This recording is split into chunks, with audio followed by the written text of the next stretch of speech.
Ad Astra Abyssosk. Welcome to the Adventurers Guild headquarters. Thank you for completing...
Lush as the moon.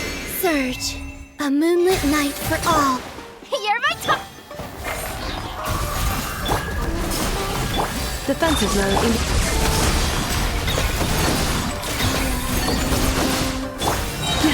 Forest?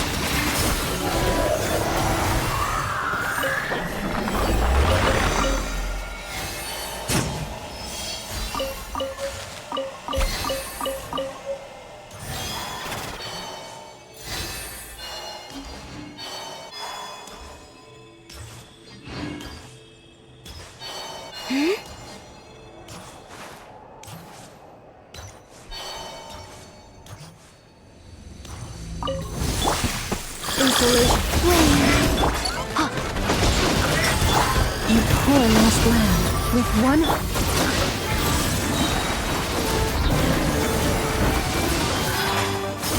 A new moon rises.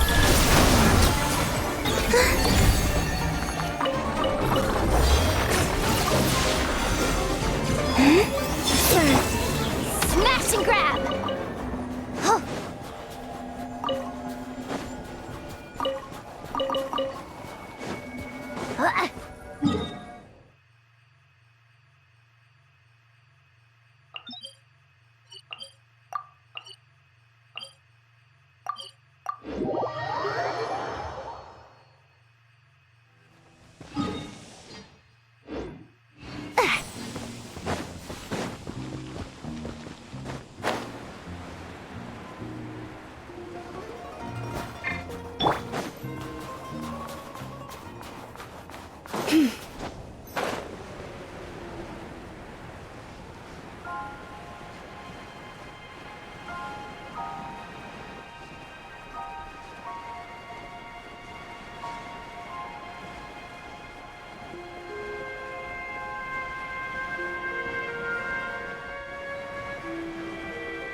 looking for trouble? Fine. You're my target! Lars?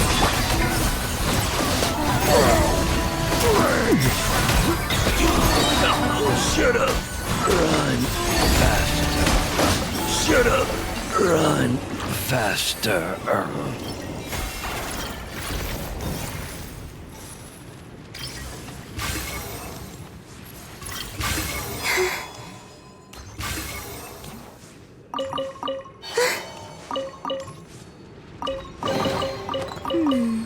Did they run from home too?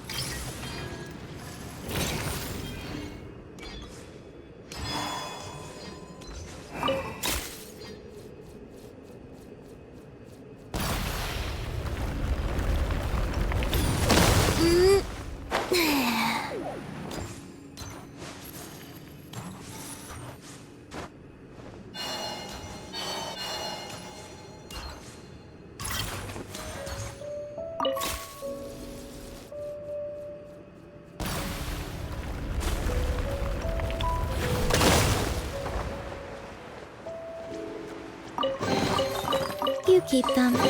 I no longer need offerings.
The world wishes you well.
So we're doing this the hard way.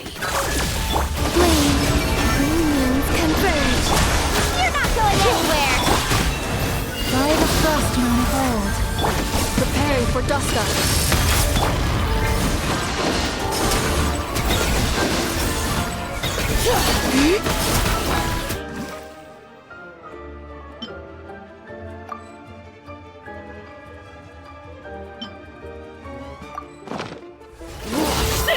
Smash and grab.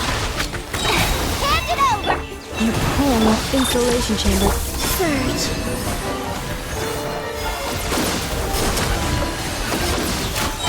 Green moon rises. You're my target. Leave this place with one heart. Defensive mode. Whoa.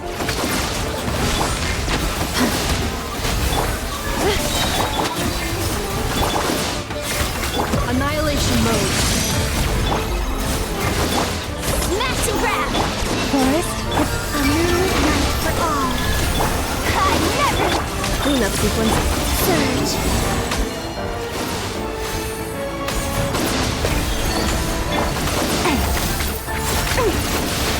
You're my target. You pull last.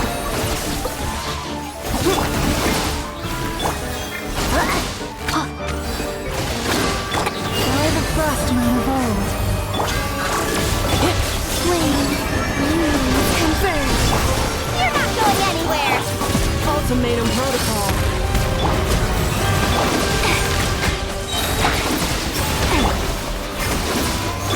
Find your feet.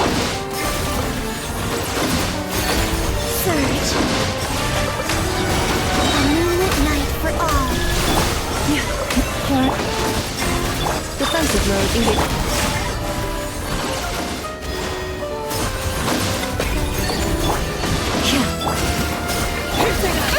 Smash and grab.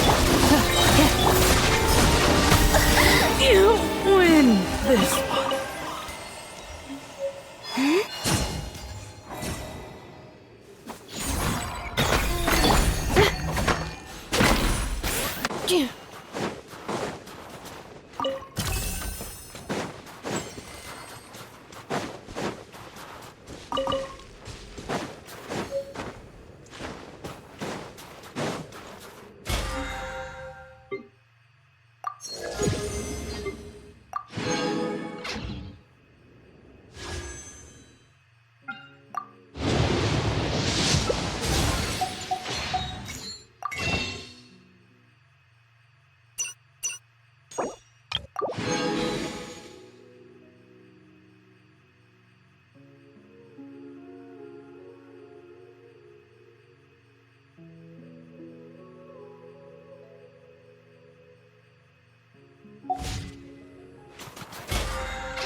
Have you decided where you will go from here? If not, why not find a patch of soft grass and rest a while?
Welcome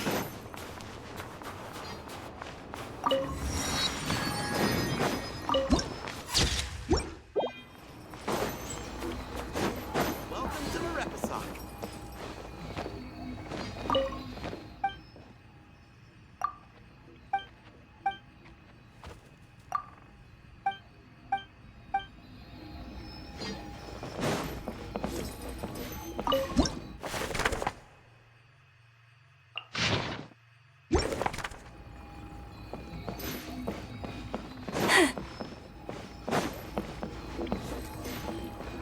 You poor lost lamb.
Take heart. You toil not in vain.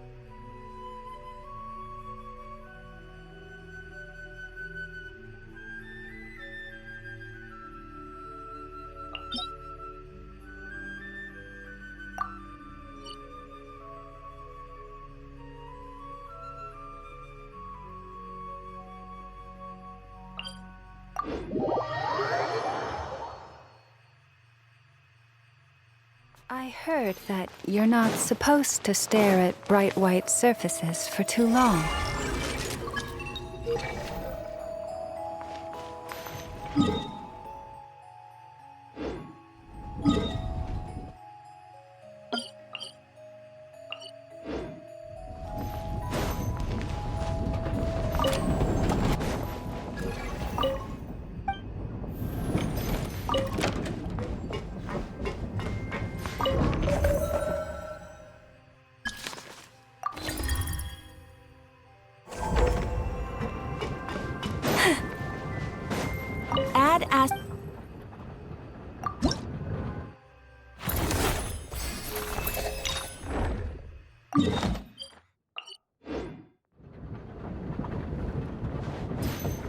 Add Astra.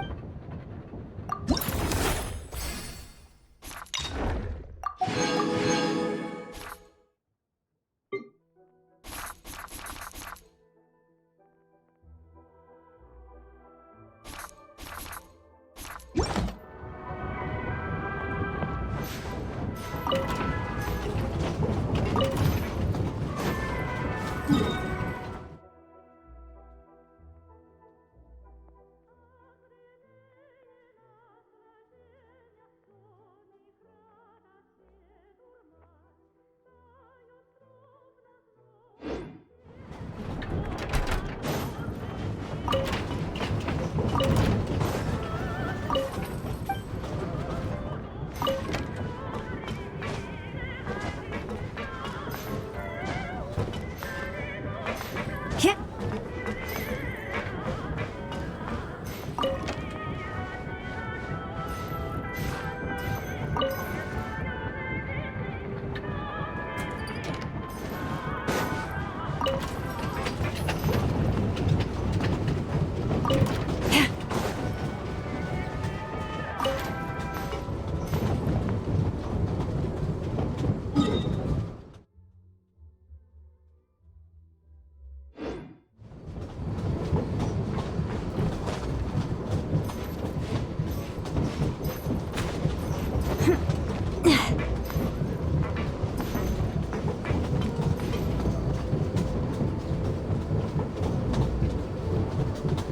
Even when the night is gone, and even when the sky is hidden from view, still the moon shines its light upon you.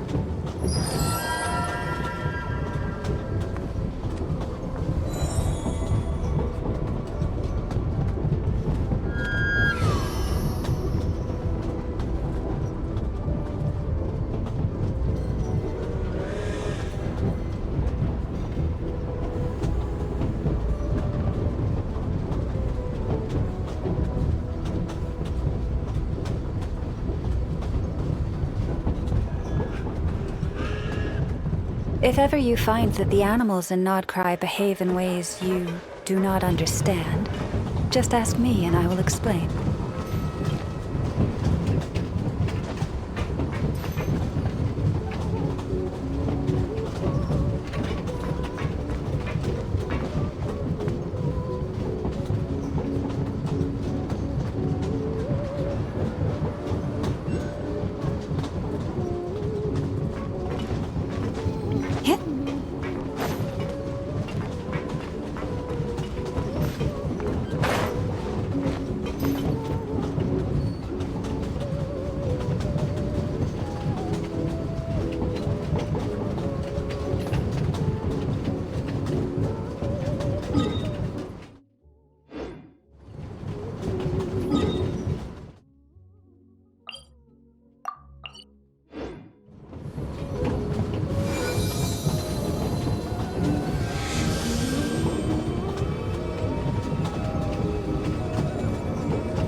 chamber full and ready to roll.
Will there be enough food?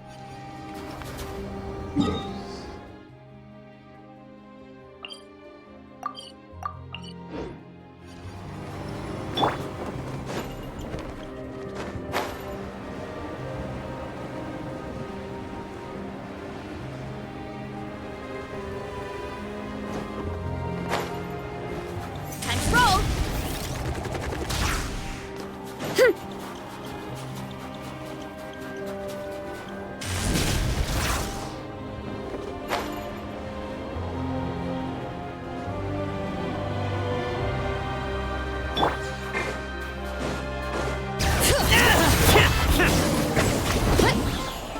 Fill our path!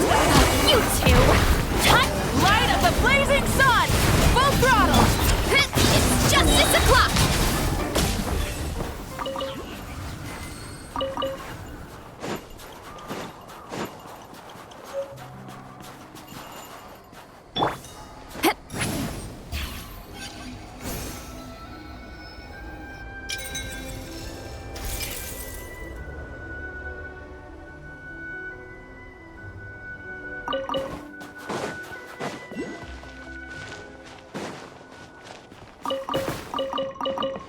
Return to the skies!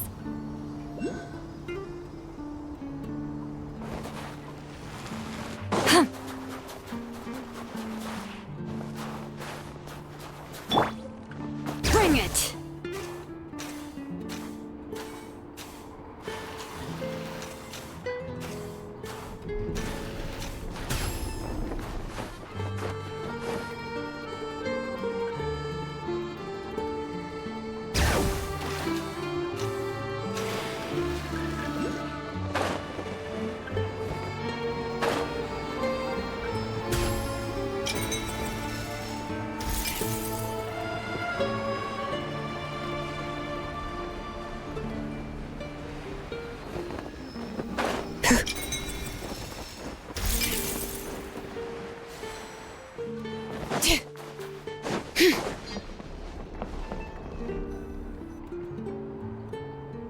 They weren't exaggerating.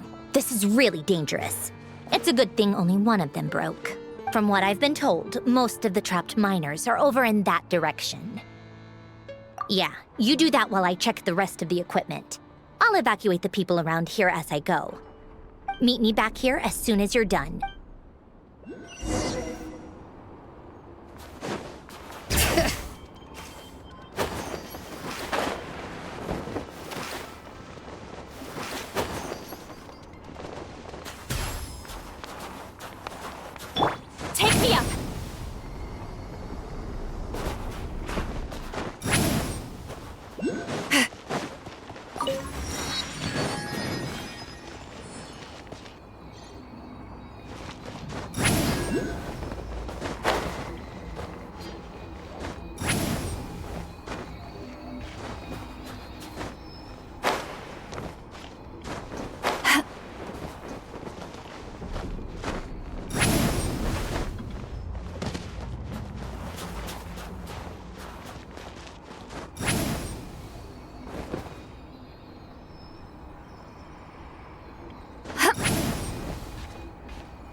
to the skies!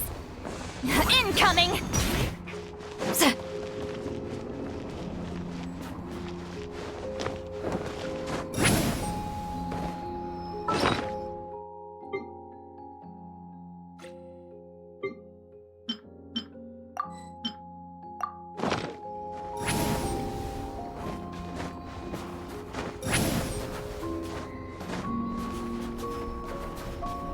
Take me up!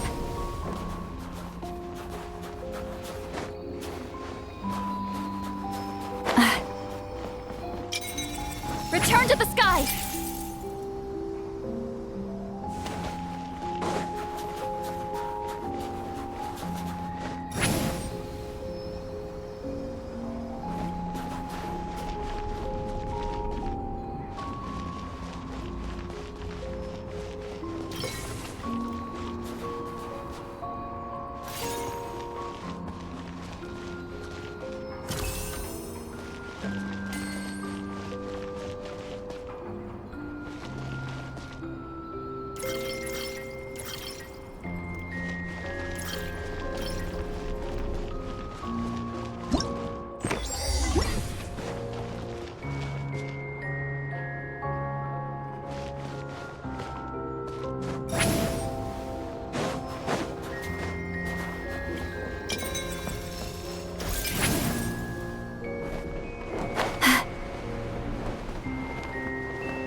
I have to be getting close.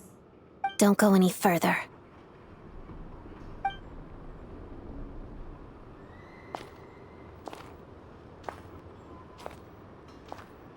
It's too dangerous here. There's a highly aggressive monster on the prowl. You need to leave, now. Ah, I see. You're the backup from Snezhnaya. Well, I'm Odette. Good to meet you. Ah, so this is Odette. She was the first member of the Fatui on the scene. There are 5 people trapped in the cave. Monster type is unknown, and so is its location. Let's go. Every second counts.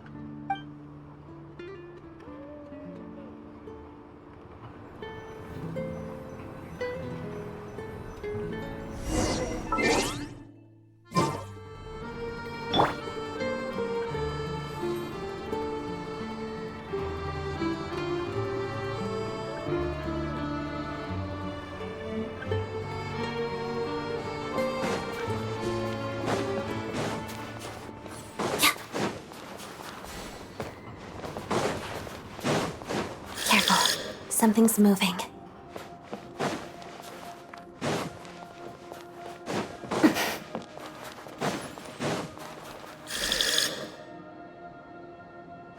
This must be the monster's shadow. Looks like a tough opponent.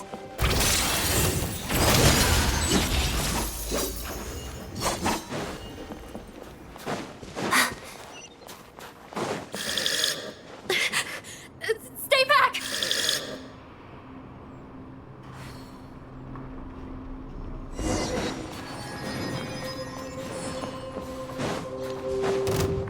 Witness the snow swan's grace. Together.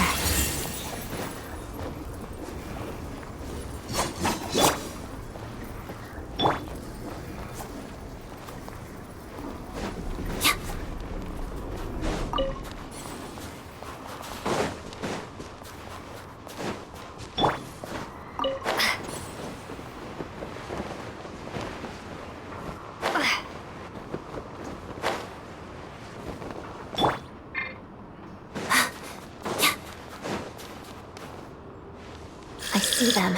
They're right behind the monster. The monster seems very agitated. It could attack at any moment. Let's make the first move.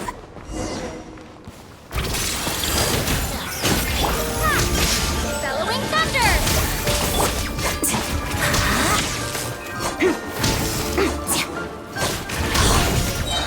Lots of the snowflakes.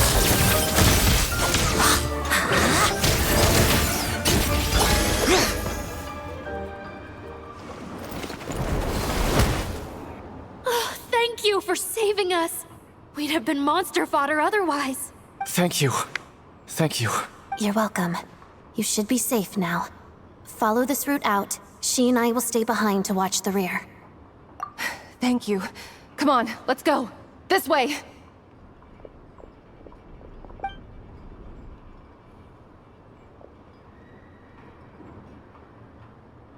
I've searched the area.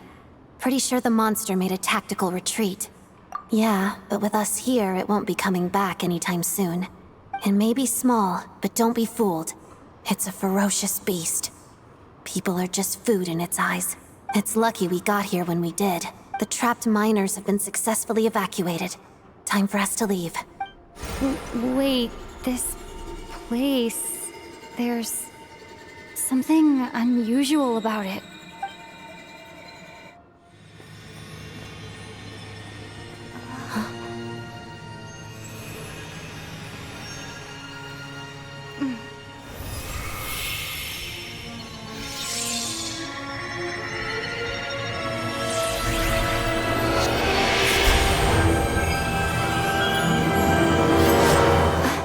What is that? I don't know. It's back? Guess it has family.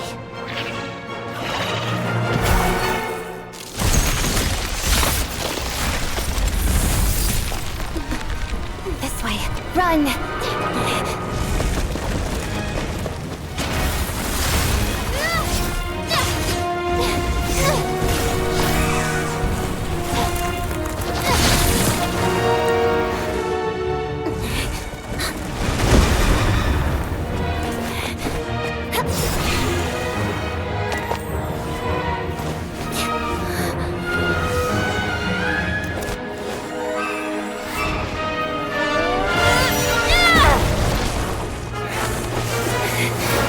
Thanks. Let's get out of here.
everyone's accounted for.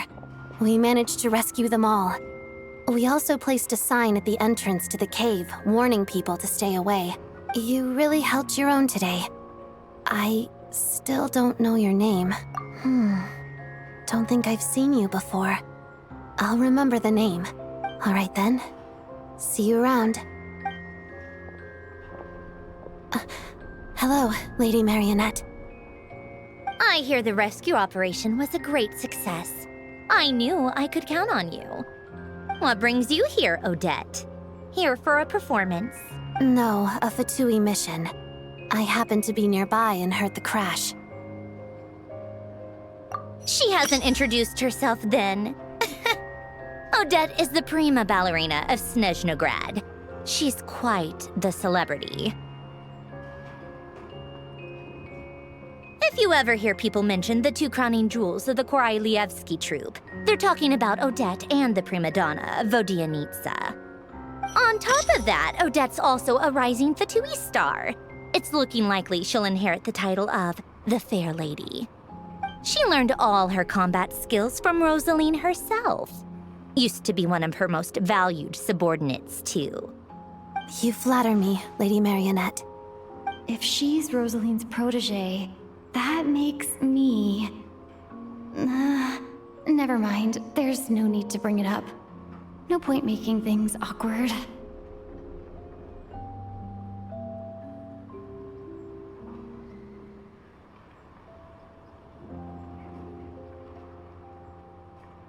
How's progress on your end, Lady Marionette? Equally successful. I finished reinforcing all the equipment. Took me a little longer without Polonia's help.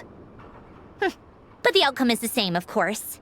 Even if the heavy snowfall summoned by that monster lasts for another 3 months straight, this equipment won't give way. All right, now that we're done here, it's time to get out of this blizzard. Sure, but Snezhnograd will send someone to investigate and draw up a relief plan. And I guess I'll have to write the incident report myself this time, since it involves a mechanical malfunction. First, Pantalone needs to approve the budget, then Pulcinella has to sign off on the plan. Once they've argued it out and reached a compromise, we can move forward. That's the rough process anyway. Could take anywhere from a couple of weeks to a couple of months, depending on how smoothly it goes. Yup, nothing we can do about it. There's a whole stack of incident reports like this back at the office. The snow has eased a little for now, but there's no telling when that will change with that monster still at large. Fuel for heating is in short supply, and relief is weeks away. There's no immediate threat to life, but still, it just feels like there should be a better way.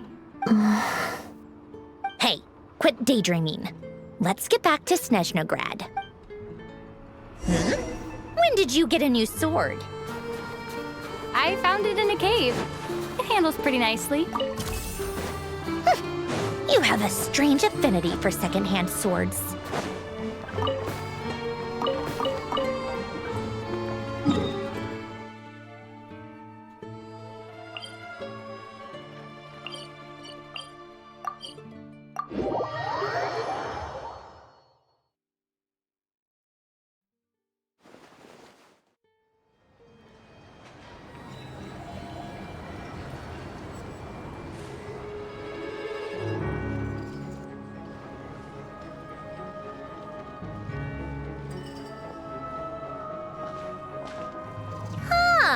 Well, if it isn't Counselor Tartaglia, Mr. Big Shot himself.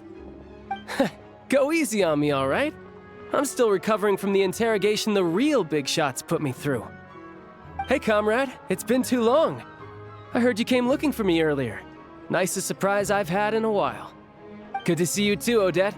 I'm guessing you guys just got back from Sviatlo-Laidovka. How'd it go? Crisis averted? It went fine. How about you? Any new developments? Not really. Same as ever. Growing opposition to Project Stuzha, and the usual rebuttals are starting to ring hollow. The results of the mock vote were pretty dire. Pulcinella was fuming. I've never seen the old man so angry. That's not good news. It takes a lot to rattle him. Yeah, obviously if push comes to shove, there are ways to crack down on dissent. But... Sorry, I have to ask something. This is going to sound blunt, but may I? Huh? Of course, fire away. It sounds to me like everyone's tearing their hair out trying to figure out how to deal with opposition to Project Snezhnaya. But what exactly is this project's purpose? And how can it be so important that even people like you two refuse to stand up for the ordinary people of Snezhnaya? Interesting. I gotta hand it to you, comrade. You sure don't mince your words. Excuse her? What does she mean? Refuse to stand up for ordinary people? Oh my gosh. How does she dare speak to the Harbingers like that? Are you interrogating us now? It's okay, Sandrone. Let me explain. I think I understand where she's coming from. If I could, I'd take your side right now. In fact, my position's very similar to yours. I've only held back on casting a dissenting vote in the Vecha because the Tsaritsa would never let me get away with it.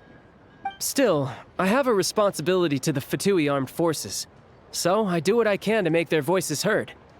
Most of them are just regular folks from small towns far from the capital. I'm sure you've seen how much those kinds of places are struggling right now. Oh, and for what it's worth, I'm from Arepasak myself. Things aren't going so swell there either. The Tsaritsa wants to create a better, safer future for the people of Snezhnaya, but she's thinking long-term. I don't doubt that from where you're standing, Project Snezhnaya seems to be creating all sorts of issues for everyone. But considering the Tsaritsa's vision for the future, these are sacrifices worth making. Sounds cold, I know. But I promise it's not as black and white as it seems. Maybe Sandrone and I can't oppose Project Snezhnaya outright, but we're constantly raising our concerns in Vecha meetings. And even though we can't put an end to it, there are plenty of other ways to make a difference. We're trying everything we can think of, and so is Pulcinella. I respect Her Majesty, the Tsaritsa, and trust her decisions. But at the end of the day, I'm still just a normal guy who cares deeply about my homeland. And my family, who all live here. There's no way I would ever abandon them.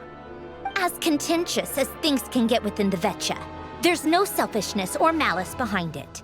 Everyone wants to get through this period as smoothly as possible. The issue is that there's no way of pleasing everyone under the present circumstances. Most of the time, we're trying to decide on the lesser of two evils, which obviously isn't a great look. But that is not the same thing as being blindly loyal to the Tsaritsa. No one's got their head in the sand here. We're all well aware of the way things are. We're just doing our best to make it work.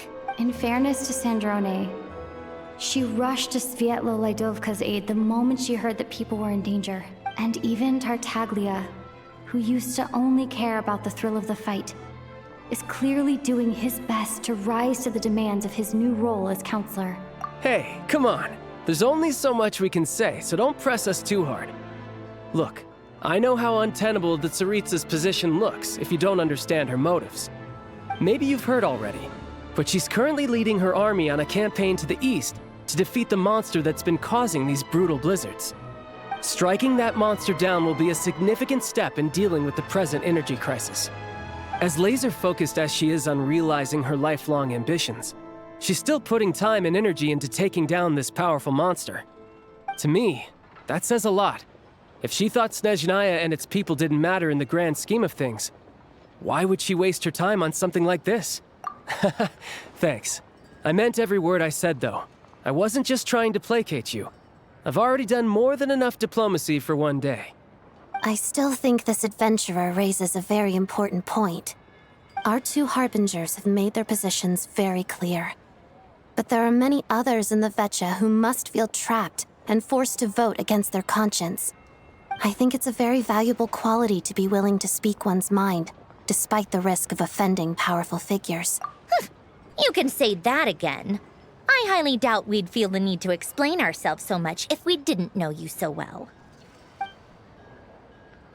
Forgive me, adventurer, but might I be so bold as to ask about your background?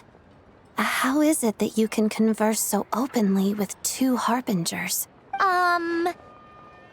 Oh, haven't you been properly introduced? Easier said than done. I like to think I'm not the kind of person who goes around busting open people's old wounds. I've only learned her name so far, and no details of her experiences. Is something wrong? Uh-oh. Is there no avoiding the subject of Rosaline? No, it's just... All right, I guess there's no getting around it. This is the world-renowned traveler who helped resolve the storm terror threat in Mondstadt, cleaned up after the mess I made in Liyue, and then went to Inazuma, where there was a duel before the throne in which the traveler defeated Rosaline. Oh. I'm sorry. I didn't think you two would be seeing much of each other, so I figured it wasn't worth bringing up. It's fine. It was a long time ago. It's fine. Sorry. I just remembered that we have a rehearsal coming up. Please excuse me. I should get going.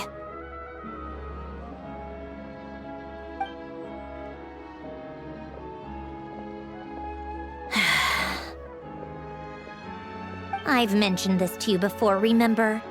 She was Rosaline's most valued subordinate. But they didn't actually get along. Not that Rosaline was really the type of person to make friends, but death has a way of resolving a lot of conflicts. Don't let it weigh on you. Like she said, it was a long time ago. It's in the past now. Odette has a very different personality from Rosaline. Give her some time. I'm sure she'll work through it. Oh, by the way, where's Paimon? It's not like her to hide away. She hasn't been feeling well, so she's resting at Podvorier restaurant. I got a couple of my people to look after her while we were gone. Oh, right. Sorry to hear that. Poor thing. Reminds me of when Tonya was little. She really felt the cold back then. Used to get ill all the time. I felt so bad for her seeing her lying in bed, coughing. She was so mature for her age, though. Whenever someone came to visit her, she'd greet them with a smile and would never complain. I'm sure Paimon's a good kid, too. You're a little short on manpower, right? Let me have a couple of my people take over for yours. I'll send my most capable and reliable. They'll make sure Paimon can recover in peace. Well, that would be great. Your people are more qualified. Hey, don't mention it. I'm sure you have things to do. Hopefully this takes a load off your mind. So no more accusing me of not being on your side, all right? Already? That was quick. I'm afraid I can't help you there. Our director's recent movements are confidential. Even we're not in the loop. If you hadn't told me, I never would have known he'd gone south. I assumed he'd been in Glupov this whole time. Well, I guess I'd better go sort out Paimon's security situation. I have some other work to catch up on at Glupov anyway. Me too. I have an incident report to write up. Let's leave it there for now. I guess everyone's in a difficult position. But Tartaglia's right. I have things to do. Things I want to do, and things I ought to do. To start with, I should go ask Alosha if he knows of any way to help Sviet Liledovka.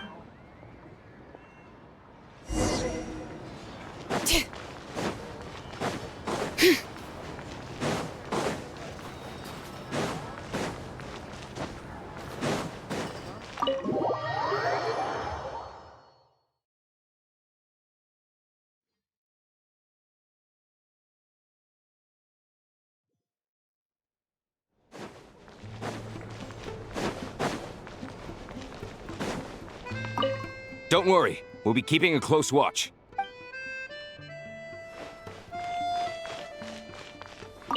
I'd better not disturb her while she's asleep. With any luck, I'll be back before she knows I was gone.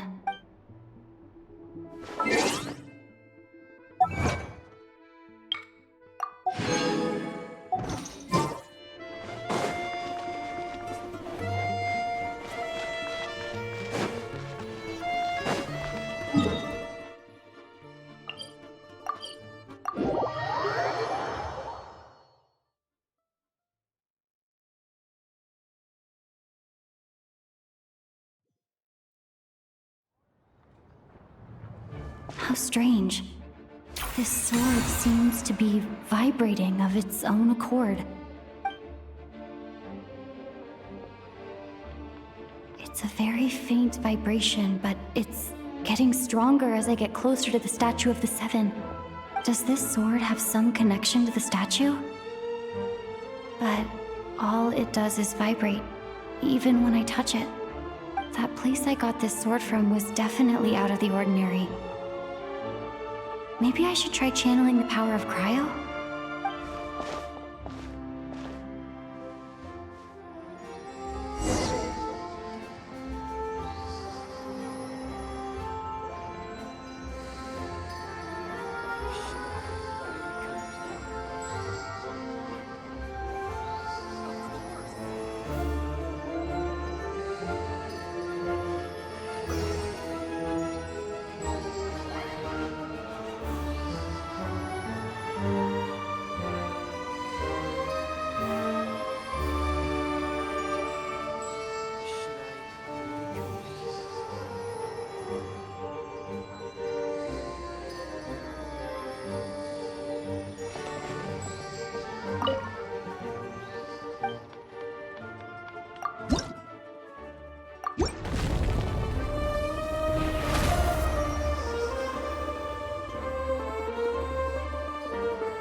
Cryostorm!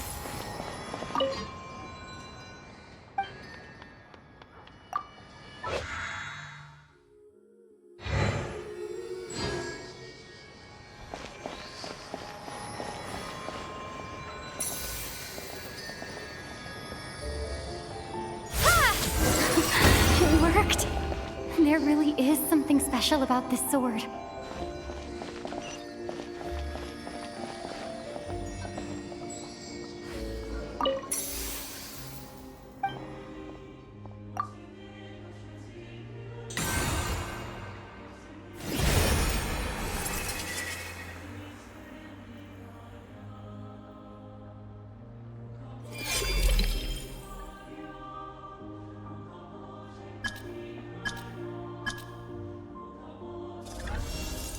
I don't really understand what just happened, but I'm pretty sure this sword just got a little more powerful. I'll have to try the same thing again when I come across another statue of the Seven. In the meantime, I better go find Alosha.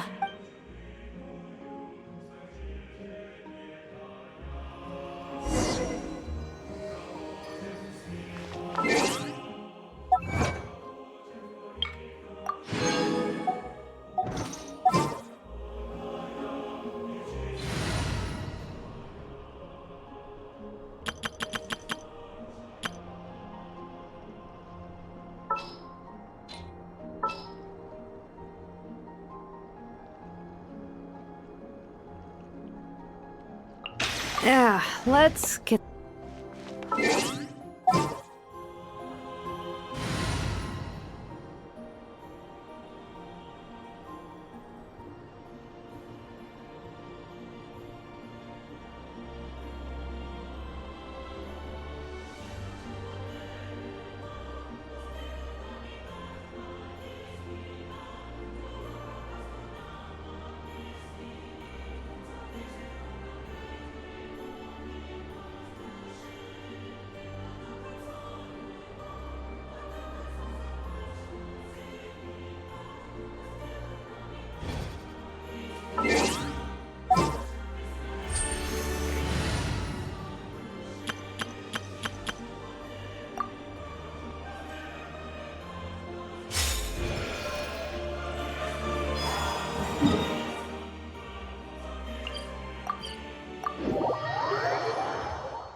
Hello there.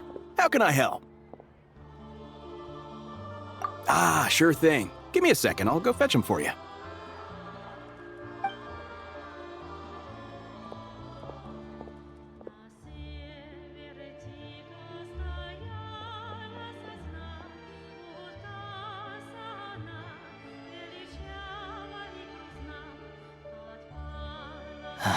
It's a familiar story. I've had similar experiences. Although Snezhnaya doesn't deliberately delay or withhold relief, those first few days of waiting for help are always the hardest. It's a fundamental contradiction. If emergency relief can't be delivered in time, what's the point in even calling it emergency relief?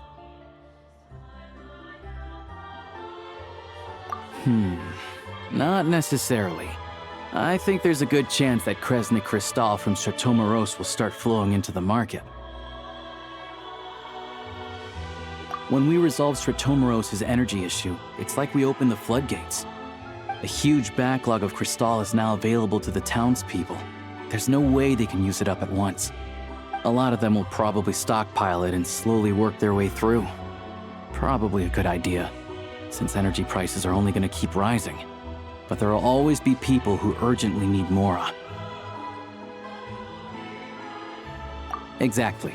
At the current prices, selling Crystal is an easy way for an ordinary person to make a fortune.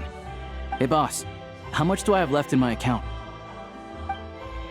1 second, let me check. So, you're planning on buying the Crystal out of your own pocket? Yeah. I don't know if I have enough, so I'll chip in a little extra and buy as much as I can afford.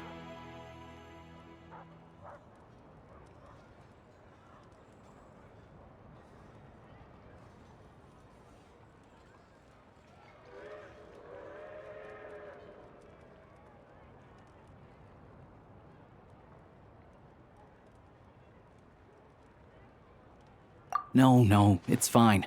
You're new to Snezhnaya, and you have your own living expenses to worry about. Besides, you're already providing the train. Here's your Mora. See what you can find at the market. But I doubt there'll be much Crystal left. Yeah, well, can't hurt to take a look. Let's see. Huh?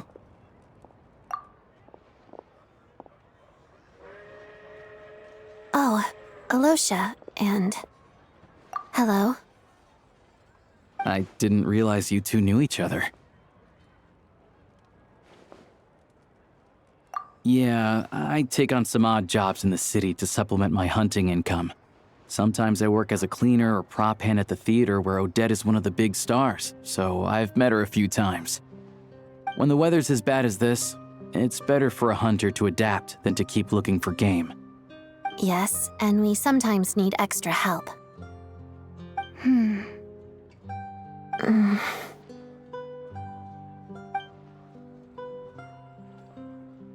Wait, why is the atmosphere so awkward? I thought things went pretty smoothly in Sviatlo-Lydovka. So, what brings you here, Miss Odette? Looking for some new props? No. After I got back to the theater, I couldn't stop thinking about the situation in Sviatlo-Lydovka. It bothered me so much, I couldn't focus on my dancing. So I decided I'd come here and see if there's anything I can do. You too, I presume. I suppose that's why you're here. I didn't feel comfortable expressing my true opinions in front of the Harbingers. Not least because ordinary Fatui like me don't even know what Project Snezhnaya is all about. Without knowing the full picture, I can't make sense of it. And at some point, if things aren't making sense to me, I can't just keep going along with it. So many people feel the same way. They wish they could do something, but all kinds of reservations hold them back. Explains why groups like the Rokot are springing up to fill the gap. Yes. Well, that's one option. But there are risks to consider with organizations like that. The Fatui does not encourage their activities. Right, because things can get out of hand, and it's hard to hold the right people accountable when they do. I've heard about a few cases like that. Sandrone said Odette was on track to inherit the title of the Fair Lady. If so, she'll be able to find out what Project Stuja is really about. Still, it's probably a little soon to ask her about that. There may be more to the story. What's on your mind? I think we can both agree that no matter which side you're on, it can't stop you from doing the right thing. Where there's a will, there's a way. I know what Rosaline did while she was abroad. You made the right decision, so no hard feelings. So, what's your plan? Oh, we were gonna buy some crystal. I heard there's some on the market right now. Funny. I had the same idea. In that case, let me pay. I can claim it back as mission expenses. The real issue here is that government relief is behind schedule. Surely it makes more sense for the state to cover these costs than for us to pay out of our own pockets. True. It's a huge expense after all.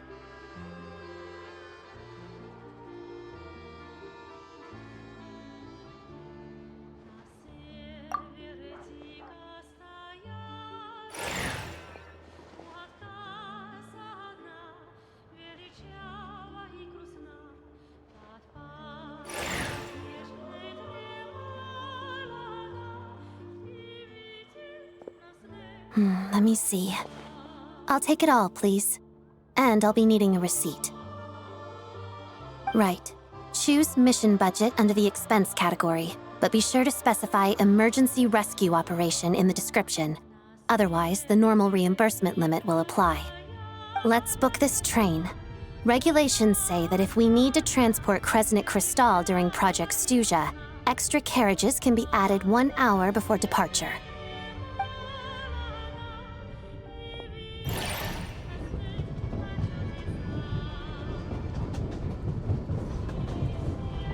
That should do it. The train will be escorted to its destination by Fatui guards. This is my first time seeing you handle Fatui affairs, Miss Odette. It seems you're as skilled an officer as you are a dancer. You flatter me. It's only because I've been doing both my whole life.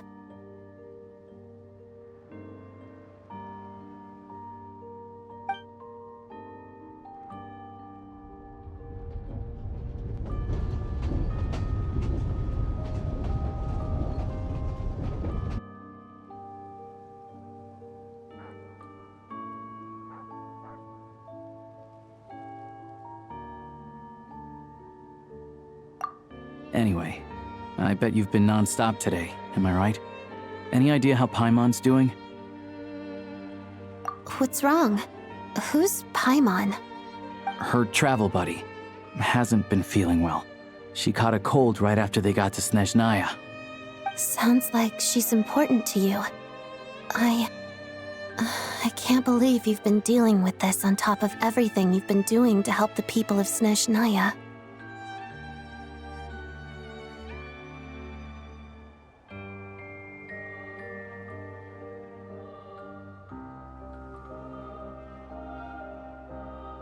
I've got nothing going on right now, so I'll join you. I want to see how she's doing. May I come too? I have some candy that someone gave me back in Svietolaidovka. Plus, I know a little bit about relieving cold symptoms.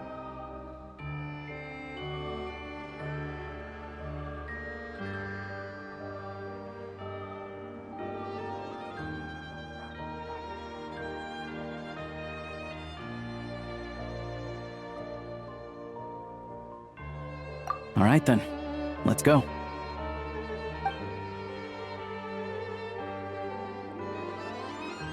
I still don't know what the deal is between these two, but at least the tension seems to have vanished. A good sign, hopefully.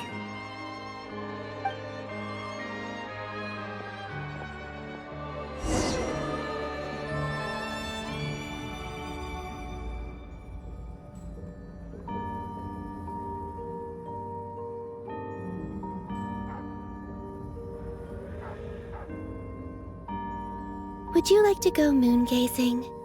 You can sit in my rocking chair and admire the view. Or we could go to the moon and gaze down at Tefat. Whatever you prefer.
Hello. Sorry, but there's a sick person recovering in this room. Can I help you? What happened? Oh, please, excuse me. Are you the Traveler? Could I take a quick look at your Adventurer Handbook? Master Child said I should verify your identity.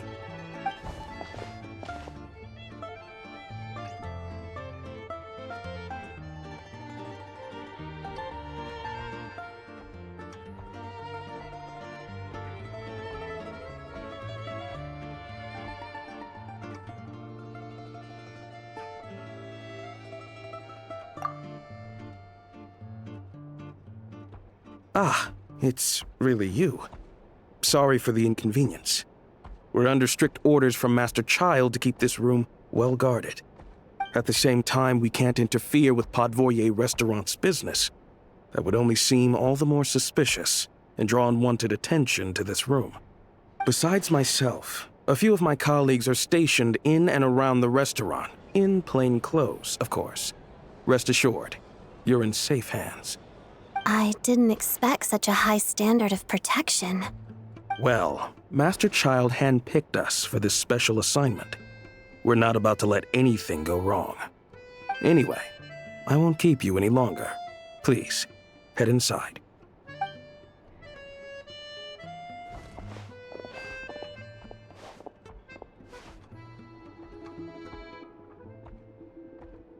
Traveler! Aloysia, you're back! Oh, hey! Who's our new friend? Hi, I'm Odette. The Traveler and I crossed paths a few times.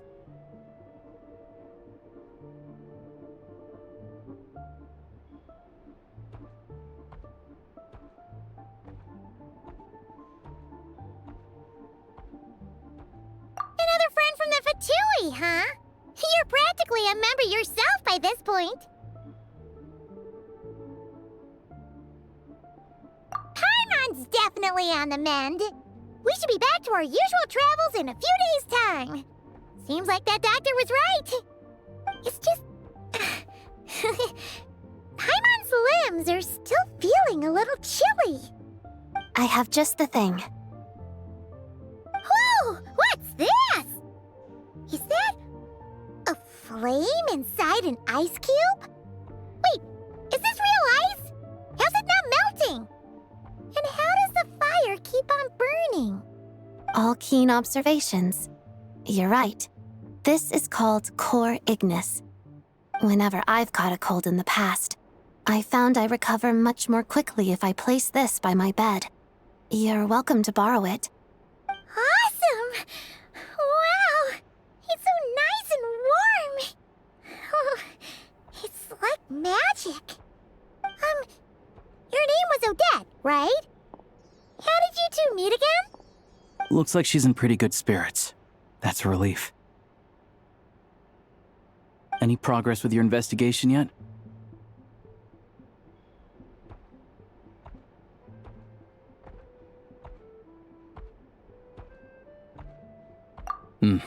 No surprises there, I'm sure.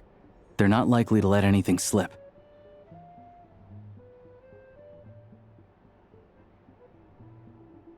The Rokad, huh?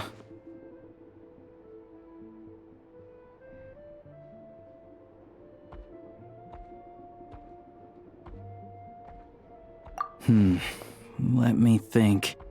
Members of the Rokad keep their true identities hidden, but I think there might be someone I can introduce you to.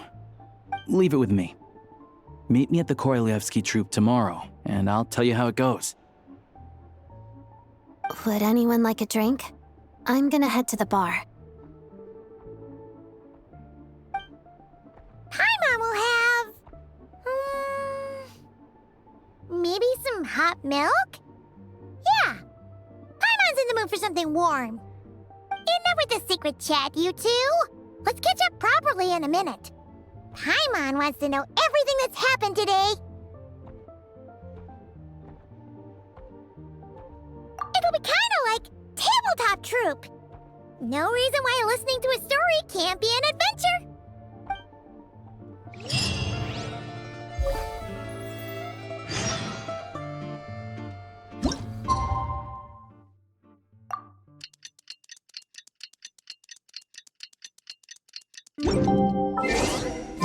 I don't sing for anyone in particular. Still, if someone stops to listen...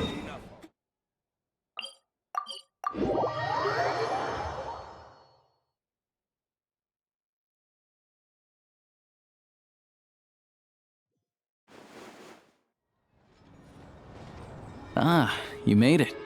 I've got some tickets, and I managed to set something up with the Rokat. It'll have to wait until after the show, though. Happy to stay and watch? I doubt you've seen the Korolyevsky troupe on stage before.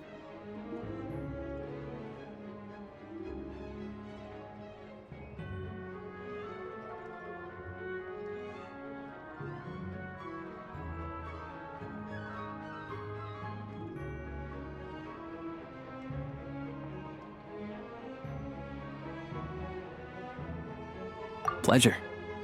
Here, this is the way in.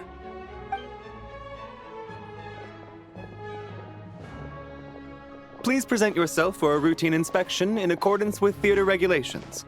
Thank you.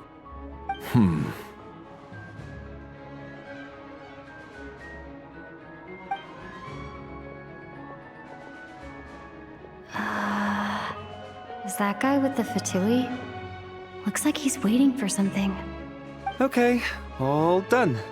Thank you for your cooperation. Please proceed through to the theater.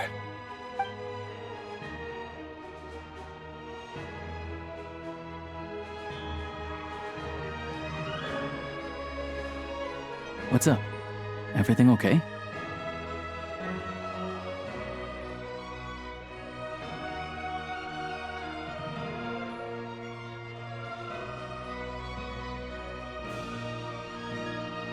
Snezhnaya's business and political leaders are always passing through here, so it makes sense that security's tight.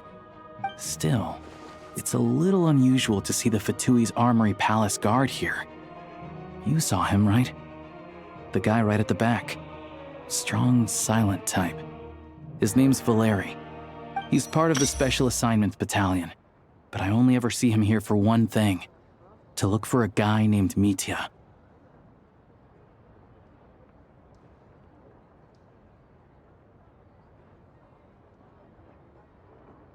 Supposedly a researcher, though he never seems to put much time in at the office.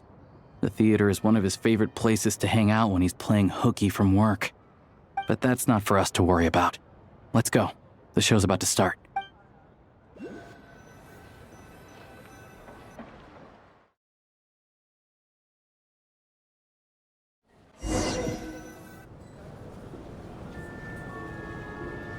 What do you think? Pretty impressive, huh?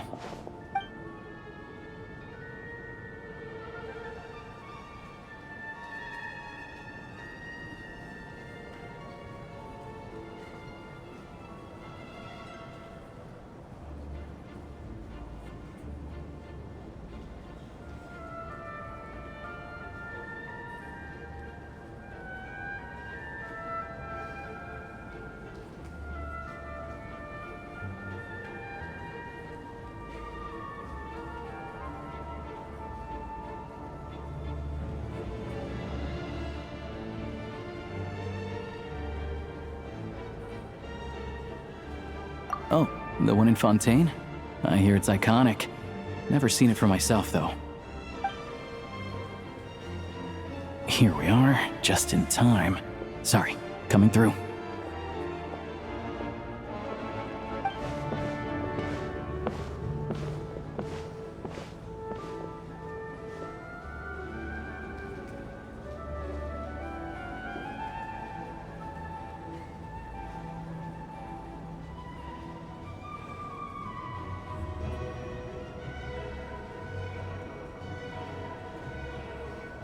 Ugh. If you're gonna show up late, keep your mouth shut. What's his problem? Whatever. No point arguing with people like that. Look, there she is. That's who I'm introducing you to later. She's the lead singer of the troupe, Vodyanitsa.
This leads directly to the green room. They're expecting us. Vodyanitsa will be waiting for us there.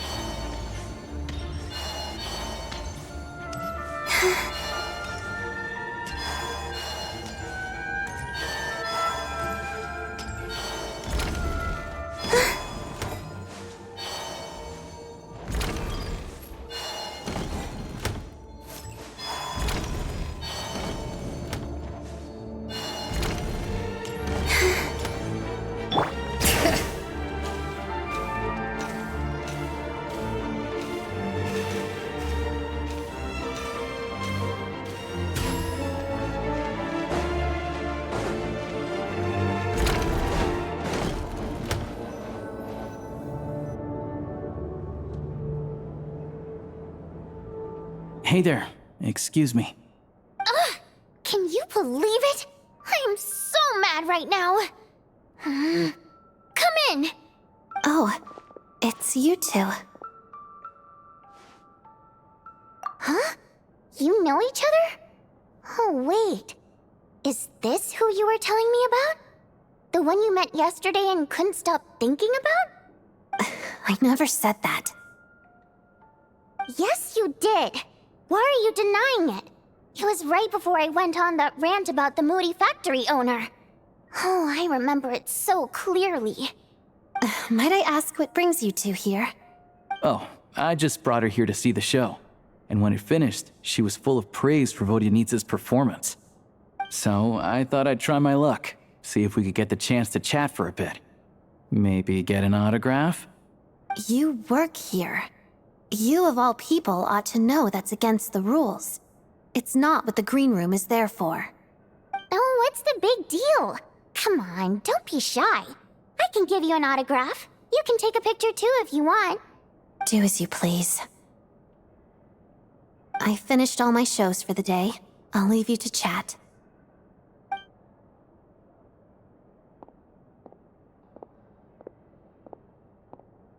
I wasn't making that stuff up, you know. Odette's just too proud to admit it. She thinks very highly of you, and so do I. You did the right thing in Svietloladovka. We're good. Odette's out of earshot. I'll lock the door. Confidentiality, of course. The Rokat is very strict on that. Whoa, Alosha! Not out loud! Not with an outsider here! Relax, I've taken care of it. Look at this. The President's reply sent this morning. Wait, so she's been approved to join? You told me last night that you wanted to get intel from the Rokat. Unfortunately, Rokat intel is only available to members. But ever since you set foot in Snezhnaya, we've been working together. I've seen the way you work, your character, and your motives. Everything about you is perfectly in alignment with what we're trying to achieve in the Rokat. So I figured I might as well cut to the chase. I wrote a letter to the President explaining your situation, including just the right amount of detail. His approval came very quickly. Of course, it's still your decision whether you want to join or not. We'll respect your choice. Well, assuming Odette was telling the truth and she didn't misjudge you, I guess we don't need to worry about you blowing our cover. Still, you gave me a real fright. I didn't know that's why you came looking for me. So, that stuff you said about admiring my performance, was that just because Odette was here? Did you actually mean it?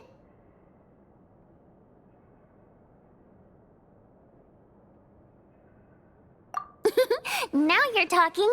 That's what I like to hear. Anyway, let me give you a quick rundown of how things work. Like I said, the Rokat is a covert organization, and we hide our identities. Members typically don't meet in person or even know each other's identities. This helps us maintain a high level of independence and secrecy. Because of this, members are basically free to decide their methods without constraints, so long as the outcome of any activity doesn't violate the organization's principles. After all, we don't have any ostensible contact with each other. This way, If anything goes wrong, no one else will be implicated. Beyond the freedom to choose how you operate, it's also your choice whether to act at all. We have plenty of members who have yet to take any action. In short, joining the Rokot in and of itself won't place any restrictions on your activity in Snezhnaya. There's a code of conduct you can read if it interests you. But basically, as long as you don't plan on using your anonymity to go around doing evil, you'll be fine. I tried reading it 5 or 6 times. Never made it all the way through. Even the most lackluster script makes for more interesting reading. Great. Then I'll go grab an official application form. Be right back.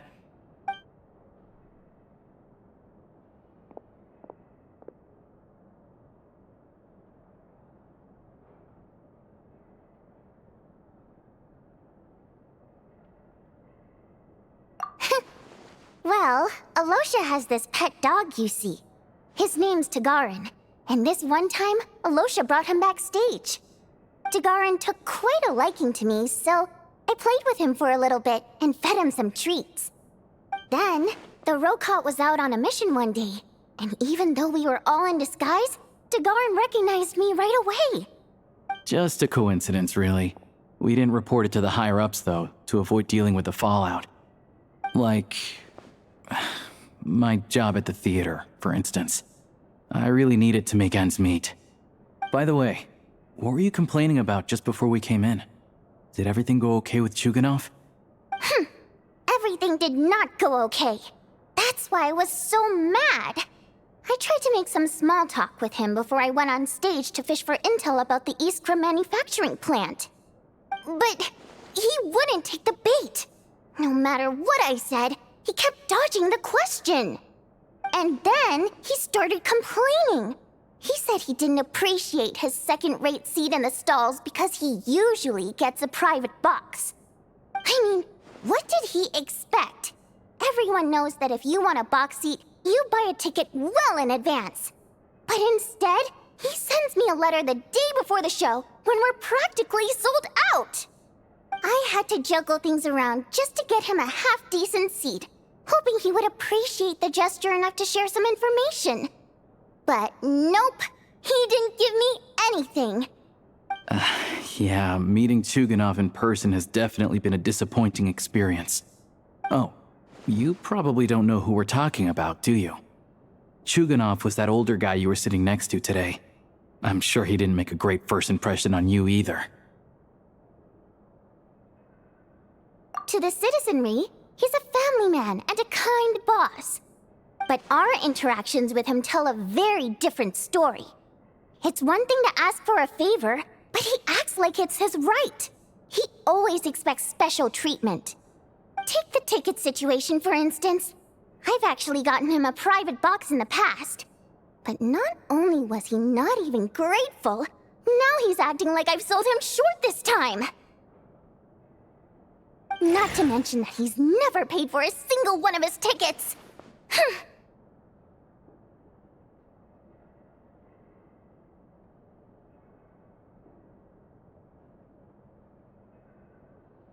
And another thing, if he's such a big family man, why doesn't he bring his wife and daughter to see the show once in a while? I've never seen them here, not even once. Calm down, Vodyanitsa. If you won't do it the easy way, we'll have to try the hard way. But first things first. Here's your application form. Go ahead and fill it out.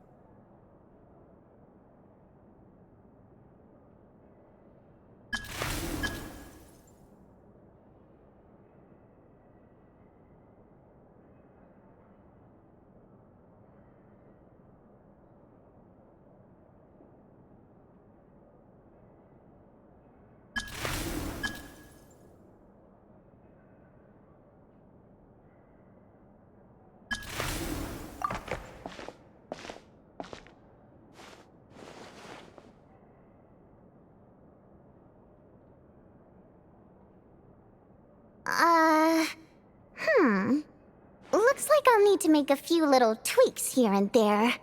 But other than that, you're good to go. We'll hold on to this for you. All right. Now that we're officially Rokot comrades, I can tell you. Chukhanov is the target of our current operation. Recently, we've done some recon work at the Iskra manufacturing plant, which pretty much confirmed that their energy consumption is way beyond the legal limit.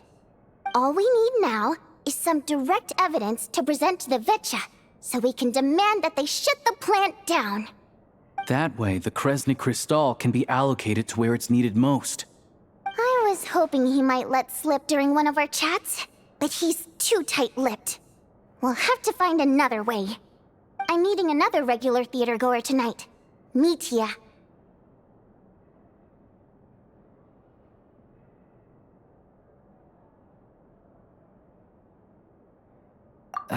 But Valeri's here too, and he's probably looking for Mitya, so he may end up being a no-show. Don't you worry. He must know how to dodge Valeri, or he wouldn't be showing up on time for every performance.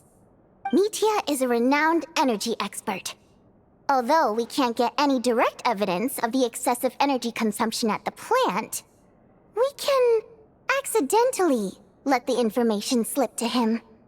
The authorities should take someone like him seriously. So if he starts raising questions about energy use at the Iskra manufacturing plant, there will be a proper investigation.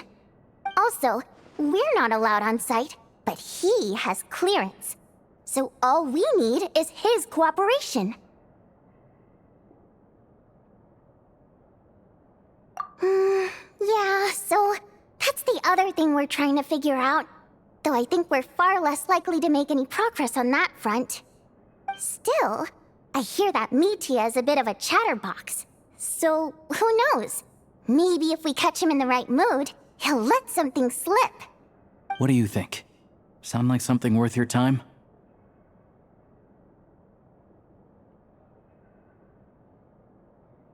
Okay, in that case, you guys find a seat somewhere nearby. Pretend you're a couple of buddies there to eat, and keep your ears peeled for useful information. He's a huge fan, so I doubt he'll have his guard up around me. But you two need to be convincing. If he suspects anything at all, he might stop talking. Sure. Don't worry. We'll make a believable pair of buddies.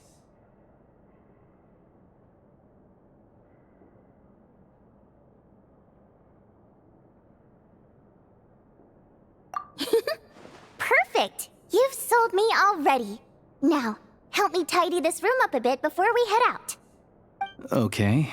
What needs tidying? Everything!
We come here often, so we shouldn't stand out.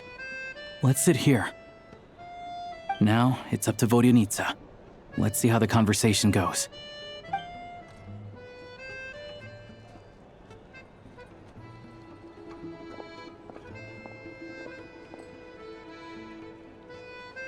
Mr. Mitya! Over here! Over here! Oh, sorry. I got a little held up on my way here. Now we have even less time than we planned.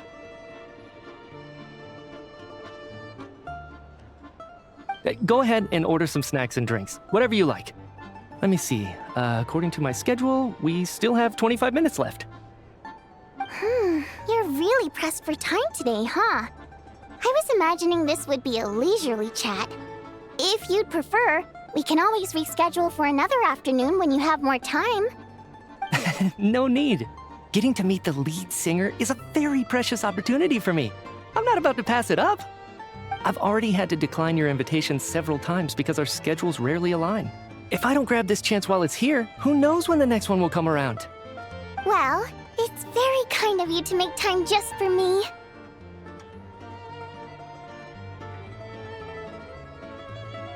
I'm not too sure, to be honest. But Snezhnaya is full of weird and wonderful things like that, so people tend not to bat an eye. I'm sure the same will go for the Eye of Grey and Paimon. The reason I invited you out for tea and a chat today was to get some feedback from a true fan of the theater. Well, I genuinely have nothing bad to say.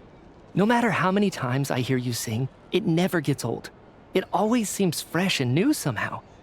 Maybe it's because the more times I listen, the more details I notice. Or maybe you simply improve with every performance, delivering it better each time.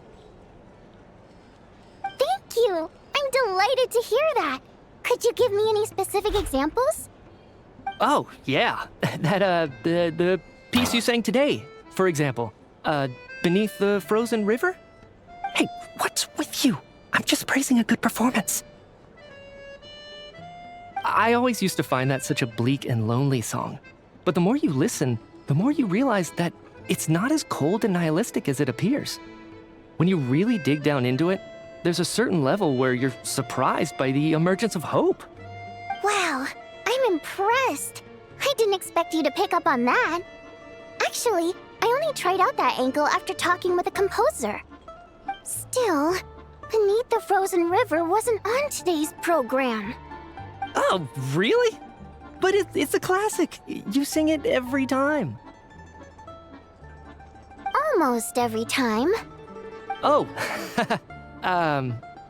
well then, let me say a few words about that other all-time classic, Flying in the Wind from the Mountain Sparrow. I didn't sing that one today either. My voice wasn't quite up to it, so I switched it out at the last minute. Oh, but, Sorry, Mr. Mitya, but you were at the theater today, yes? Of course I was. Remember? I said hello to all the troupe members before the show started. You, Odette, and the others. So what did Odette sing today? Elegy of the Snow-Winged Goose, of course. Correct. I see. You find my singing boring, don't you? That's why you don't remember a single song. Looks like I'll need to cut a few from the program next time. No, that's not it. I swear. All right. I'll be straight with you. I'm sorry. My mind was wandering as you took the stage today. I enjoy watching your shows because the exquisite performances stimulate the mind. It always sparks some inspiration for my research. So, whenever I get stuck at work, I come to the theater for a change of pace. Odette's dance during the Elegy of the Snow-Winged Goose today was simply incredible. It got me wondering what she's been going through recently. That look of sheer defiance in the face of utter tragedy? It was so inspiring. I started scribbling in my notebook right away. Not that I made a ton of progress in the grand scheme of things, but I still think it was productive. By the time I snapped out of it, the entire show had finished. So what you're saying is, you didn't listen to my singing at all? Unfortunately not. I'm sorry, I don't know which is more disrespectful. The fact that I don't always come for the show itself, or the fact that I missed your performance. Seems like things are getting a little awkward. Mitya just stepped into a conversational minefield. If there's one thing Vodyanitsa doesn't like, it's people who show disrespect for her performance. This meeting was so hard to set up. Don't tell me it's already falling apart. It's fine. This is affirming in its own way. At least, it shows that our performance really touches people's hearts, right? Don't let it bother you. It certainly doesn't bother me. She's showing a lot of restraint.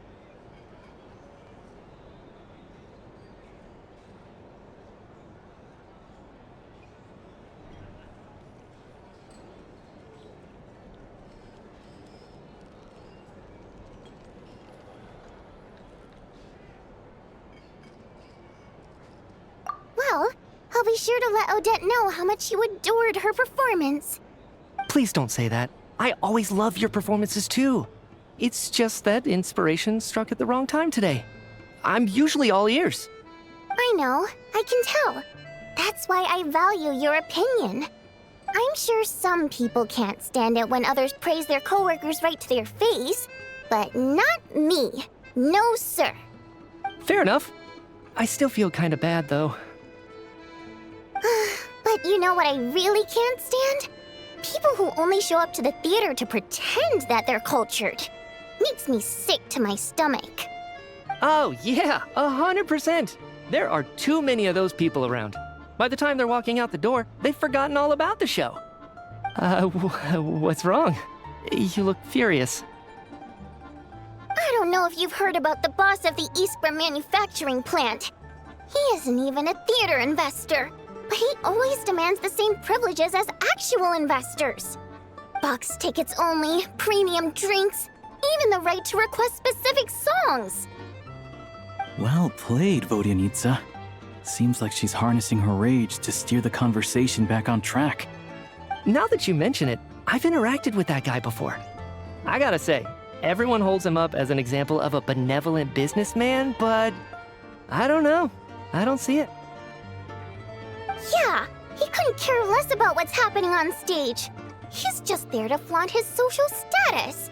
I hate that I have to prepare programs for guys like that. What's the big deal with that factory he runs anyway? I asked around a bit and heard some pretty shocking stories. Sounds like he's just another greedy capitalist. Oh, really? Yep, the things people are saying are pretty damning. Low wages, insanely long working hours, equipment running around the clock. And as if that's not bad enough, he also strictly forbids his employees from giving any kind of interview. Project Stuja has now been extended so many times, we're at the point where crystal rations for the common folk are barely enough to survive on. Yet he even wants to get his greedy hands on them just to boost his own profits. If the rumors are true, he's in serious violation of the law. Interesting. So you've heard about it too. What? So it's really true? Who knows? I've only heard the same rumors you have. But there's no smoke without fire. The Rooster's been coming down on us hard lately, demanding that we track and trace every single batch of Crystal. My coworkers in the Department of Energy have been tearing their hair out over it. The Rooster? I didn't realize he cared that much. Yeah. Even though there are no restrictions on Crystal trading, the poor will wind up freezing to death if we let the rich buy as much as they want. That's clearly unfair. Looks like we'll need to arrange an investigation into the Iskra manufacturing plant as soon as possible. I never knew you kept up with current affairs beyond the theater, Miss Vodyanitsa. You really have a heart for the common person. Most Fae in your position have long been indifferent to the plight of humans. Well, those of us who choose to live in human cities are naturally going to pay attention to any significant upheaval. Isn't the Rooster a Fae himself? I'm just surprised to learn that even someone with as much experience as him is getting so stressed out over Project Stuja. What is the end goal of this project anyway? This is it. We're finally going there. I'm sure Mitya can sense on some level that she's fishing for information. But since their conversation is so relaxed, he might just let something slip. It's stressing me out too. If I'd only made better progress with my research, things wouldn't have dragged on this long. Oh, so your work is related to Project Stuja? That's right. The Armory Palace needs a brand new energy source. Not the power of the Light Realm and not elemental energy. Right now, the only thing that meets the requirements is the power contained within stellar linchpins. But harnessing that power is costly. Each step of the process requires enormous amounts of Kresnik crystal, from extraction to quantification to attempts at conversion. Progress has been painfully slow, and the team is getting burned out as time goes by. Sometimes, I see people staring into space as if in a trance. Could it be that this new energy source has side effects? No, it doesn't affect us, because the energy is used for... Okay, I got it. Stop choking me. Sorry, I can't talk about that. I think we're all just exhausted. We've been working ourselves to the bone for so long with so little progress to show for it. It's no wonder people are struggling to stay motivated. Seems like I owe you an apology. I shouldn't have gotten so mad at you for not paying attention during the show. Don't worry about it. I count myself lucky, to be honest. I don't envy the people who work closely with the Tsaritsa herself. I'd much rather be in my current position. At least I don't have to shoulder any major responsibilities. So they're trying to develop a completely new kind of energy.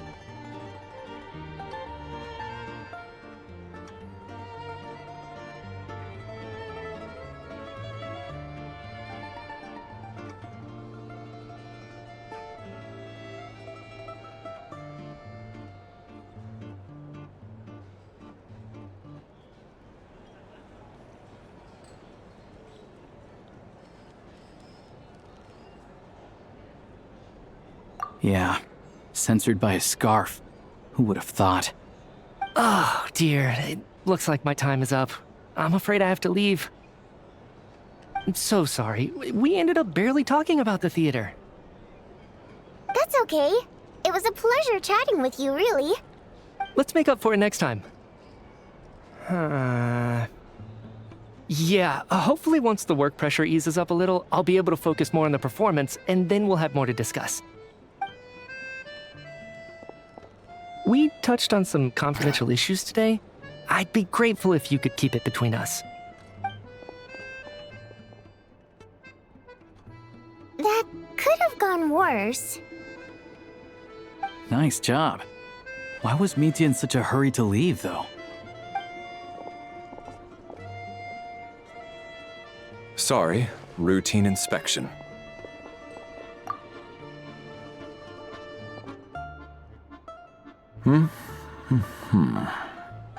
Okay, let's go. So he wasn't rushing to get back to work. He must have calculated that Valeri would find him here in exactly 25 minutes. That's frighteningly accurate. One of the main duties of the Special Assignments Battalion is to ensure that important figures stick to their schedules.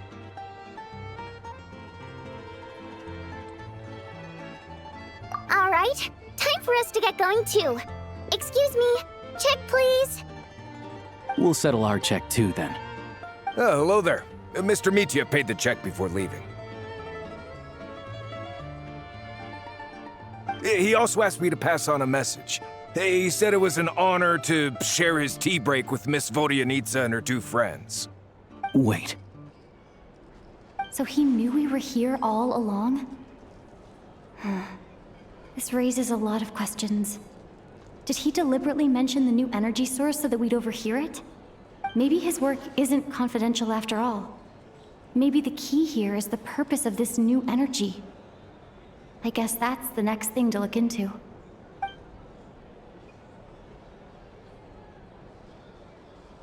Vodyanitsa and Alosha have both left. Time to head back and call it a day.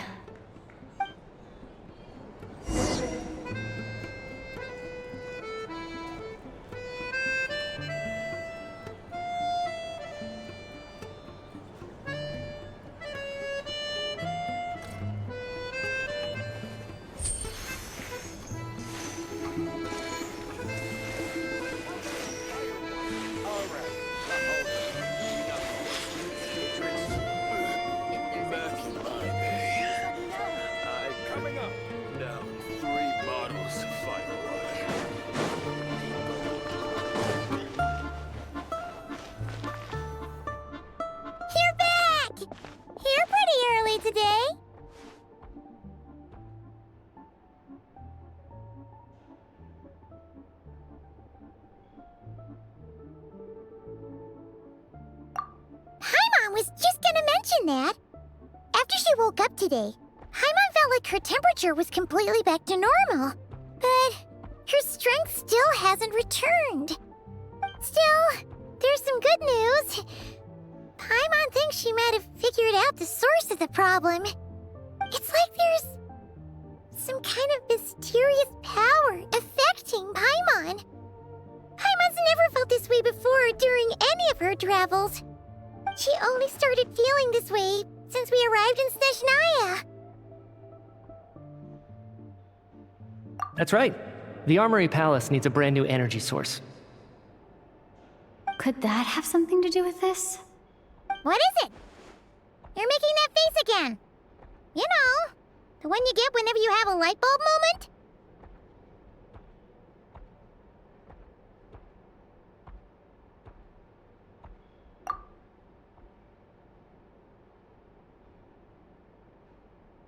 So, they're trying to develop a new energy source here? And you think that might be why Paimon's feeling unwell?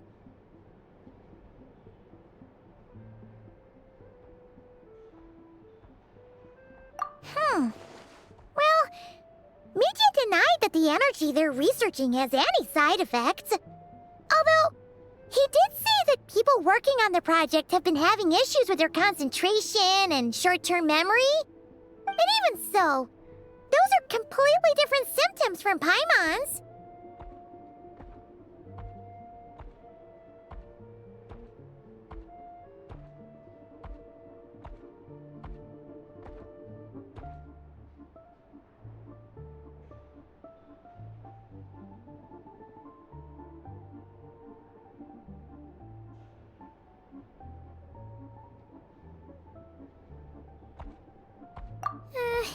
It's pretty faint, so it's kind of hard to tell. But if anything, it seems like it's coming from roughly the same direction as the Armory Palace.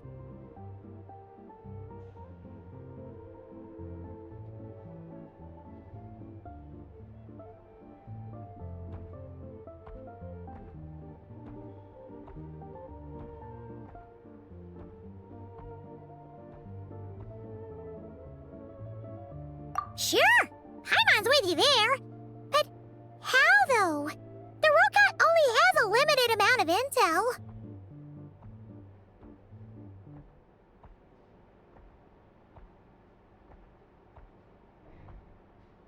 Oh, great point! They argue about Project Snezhnaya every day. If we could sit in on one of their sessions, we might pick up some new leads.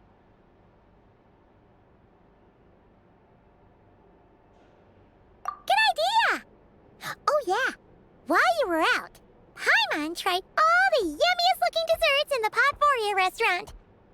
This one seemed right up your alley, so Paimon saved some for you. Come try it once you finish writing your letter.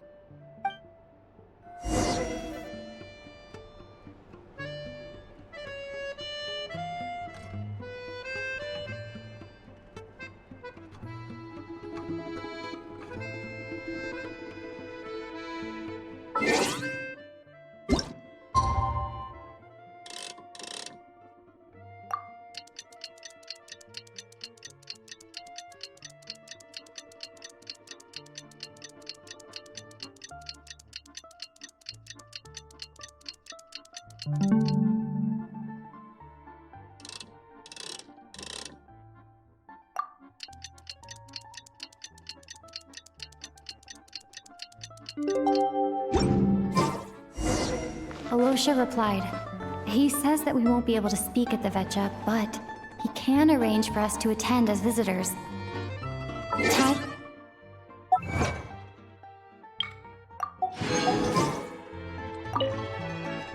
You're back! Paimon's been working on the crossword puzzle in the newspaper. It's actually pretty fun. Oh, shoot! Paimon forgot the next word. Oh, she had it a moment ago. Think, Paimon, think.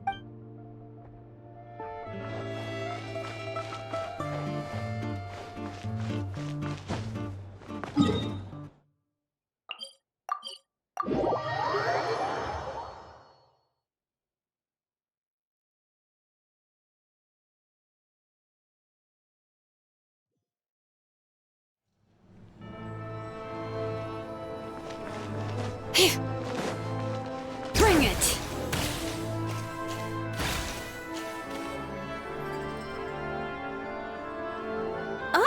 Miss Vodyanitsa, prima donna of the Korolievsky troupe. What a surprise meeting you here. Will you be sitting in on a session of the Vetcha? Sorry, I'm not taking interviews today. Oh good, you're here. The session's about to begin. Let's get inside. Please wait, Miss Vodyanitsa. Could you introduce me to your new friend?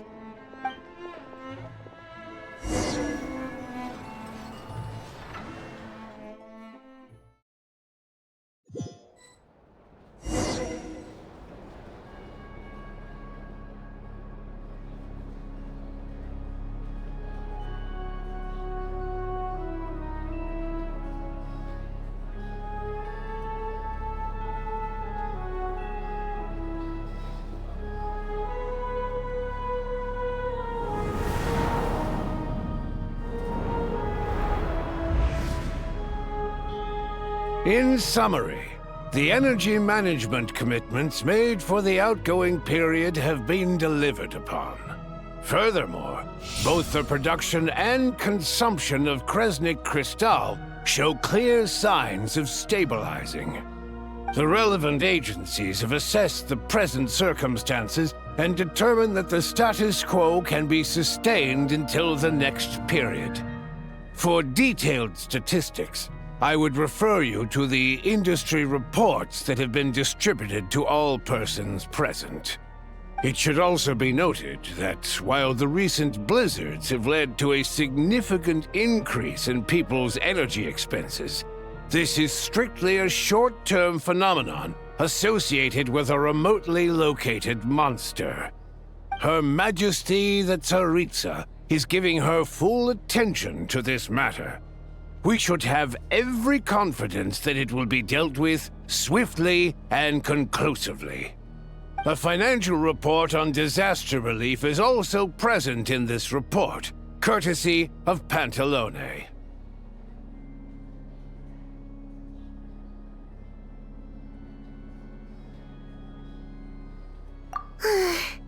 They cover the same old ground every single time. The rooster never seems to mind, but everyone else is getting tired of it. There's a general lack of trust. People aren't seeing any tangible benefits that affect them directly. Of course, none of that will be reflected in any of the reports on the table. Yeah, if it weren't for these hard copy documents, I could have at least made something up.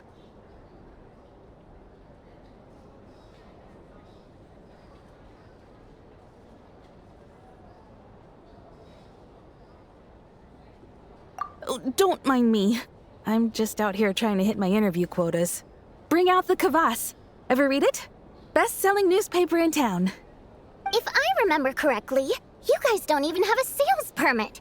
You have to sell from stalls on the street.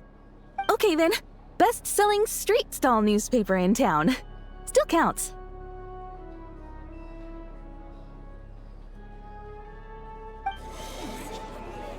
Order! We will now open the floor to the representatives. If there are no further substantive issues to discuss, we will then proceed to a vote on this motion. Snezhnaya has a long tradition of treating members of the Fatui armed forces and their dependents favorably. But recent surveys shows that Fatui families in remote areas have access to 15% less crystal than the average civilian family in Snezhnograd. It's been said many times before, but it bears repeating now. There needs to be a clear and consistent rationale behind how crystal is allocated, or we will soon face immense public backlash. Perhaps you wouldn't need to keep repeating yourself if you would hear me out for once. I say again, true consistency exists only in principle. In the real world, fairness is relative. You appear to treat resource allocation as a simple function of production and population. So what about when the equipment used in production breaks down? Have you factored that into your equation? And do you even know how long it's been since Snezhnaya last conducted a census? If I knew the answers to questions like that, I'm sure I'd be a very wealthy man. And I doubt I'd be going by child. I'd like to bring the focus back to the specific issue I raised. Or do you wish to deny that favorable treatment for Fatui dependents is our long-standing policy? It's easy to be a critic when there's no accountability. That seems to be a running theme in the anti-Project Stuzha cohort. Defeat the ringleader and all other problems will magically resolve themselves. That's what they seem to think. But in case you aren't aware, not one jot in my report would change whether Project Stuzha continues or not. So you have no intention whatsoever of finding a solution to this problem? On the contrary, I'm the only one here who ever brings solutions. Child opened by speaking up for the armed forces. Regraders struck back with style and a war of words ensued.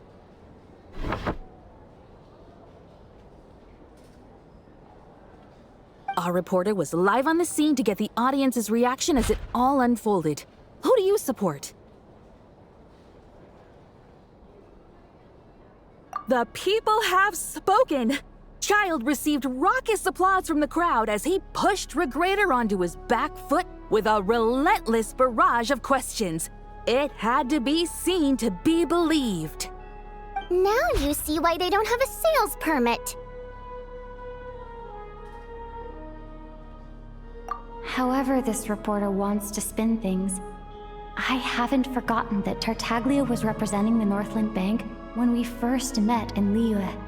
So, surely their relationship can't always have been this strained. You two are getting off topic. Let's focus on what the data is saying. Mr. Pantalone, may I speak on your behalf? Oh, please do. I'm more than happy to save my breath. Crystal distribution policy undergoes modifications with each new period. The ultimate goal being to find the most reasonable method of allocation, which I believe is what Mr. Tartaglia also seeks. But I fear many may have been misled on this topic by extremist activists. To clarify, Project Stuzha is not the root cause of the problem. It is merely a framework for resource distribution. The most recent reports all point to Snezhnaya's resilience and adaptability during this period of fine-tuning, and give clear indications that a distribution framework is improving with each iteration. To make drastic adjustments without first considering the risks would likely do more harm than good. It would be a waste of the hard-won experience we've gained to date. Renowned scholar of finance, Arapov spoke up to clarify the fiscal logic, clearly alluding to social organizations like the Rokot in his words. With the notorious Lelek still active to this day, should the Rokot be held responsible? No, there is someone else to blame.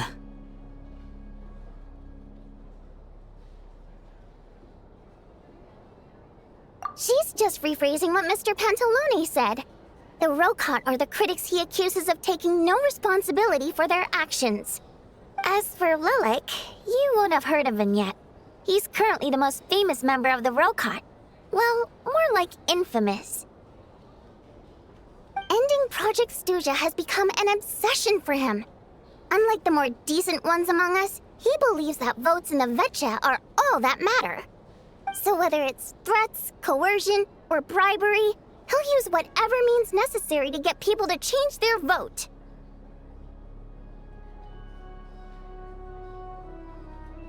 And since we're already on the subject, what do you think of Lelek's methods? Are you for or against?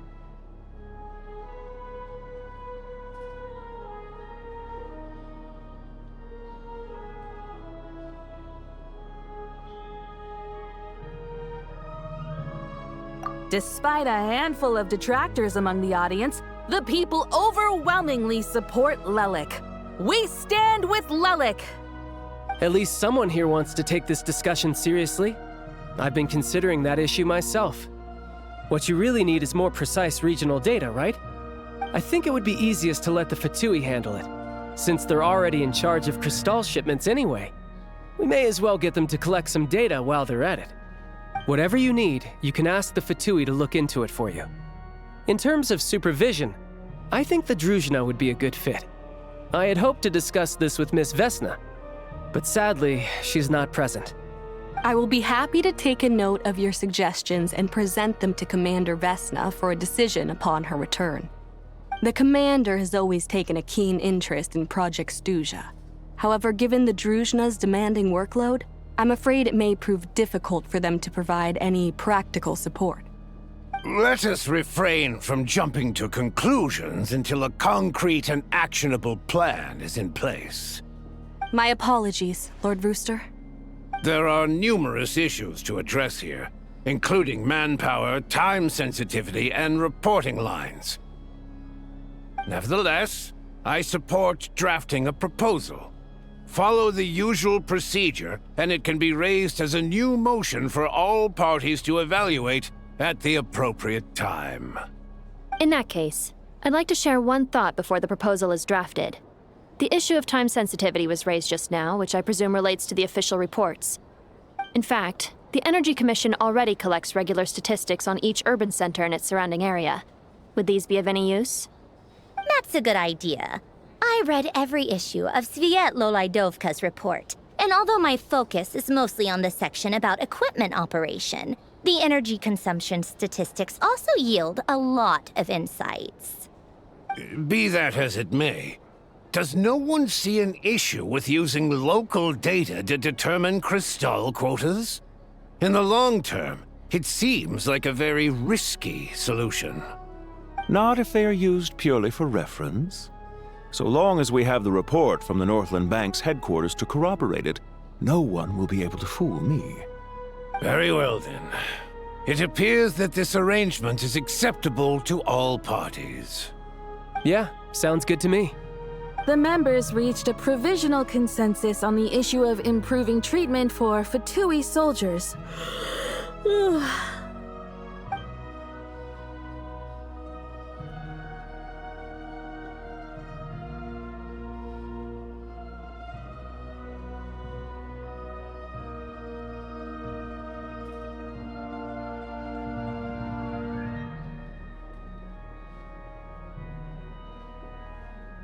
Today, the prima donna of the Korailievsky troupe attended a session of the Snezhnograd Vecha in the company of a most charming young lady. The question on all our minds is, what is the true nature of their relationship?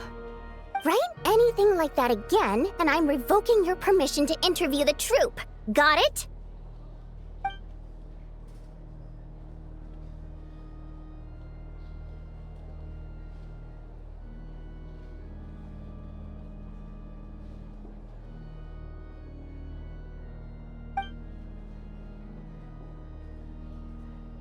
Now then, if there are no further contributions from those present, we shall proceed to the final vote. Hey, check it out! What made him vote against? Why now?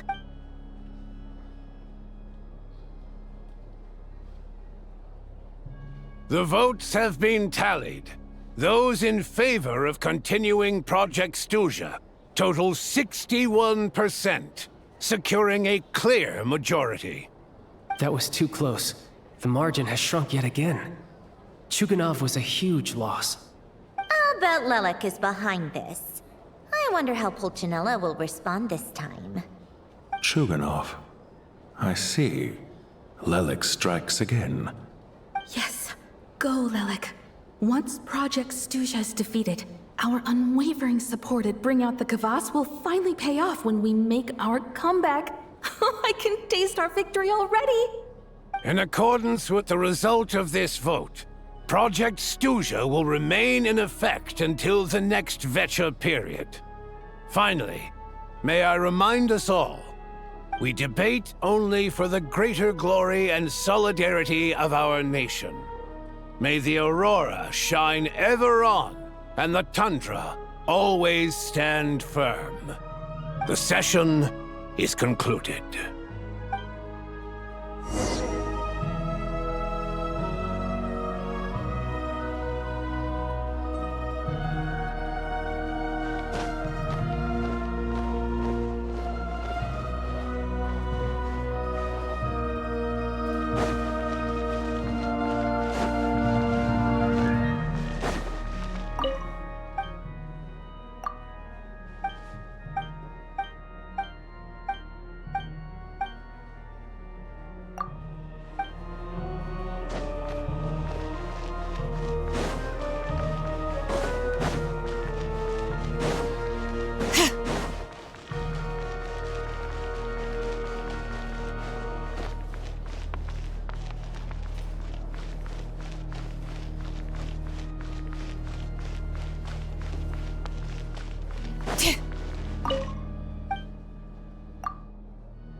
I have to say, I really wasn't expecting Chulkanov to vote against Project Snezhnaya. Well, in principle, Snezhnaya's business and political elites ought to be the ones least likely to oppose it. As we heard, Project Snezhnaya is basically just a resource distribution framework that requires everyone to cut back during the winter. But even if the policy got cancelled, the Tsaritsa's energy needs wouldn't suddenly go down. The extra demand from the public would have to be filled from somewhere. So logically, the factories would have to take the hit. I got a letter from Mr. Mitya just before today's session. He said he's confirmed that there are issues around overtime and excessive energy consumption at the Iskra manufacturing plant. In a situation like this, once the Rooster receives the report, he'll order the factory to halt production and submit to an investigation before issuing a penalty. But that's a week-long process, and thus didn't make it onto the Vetcha agenda this time. I don't think he suspects anything so far.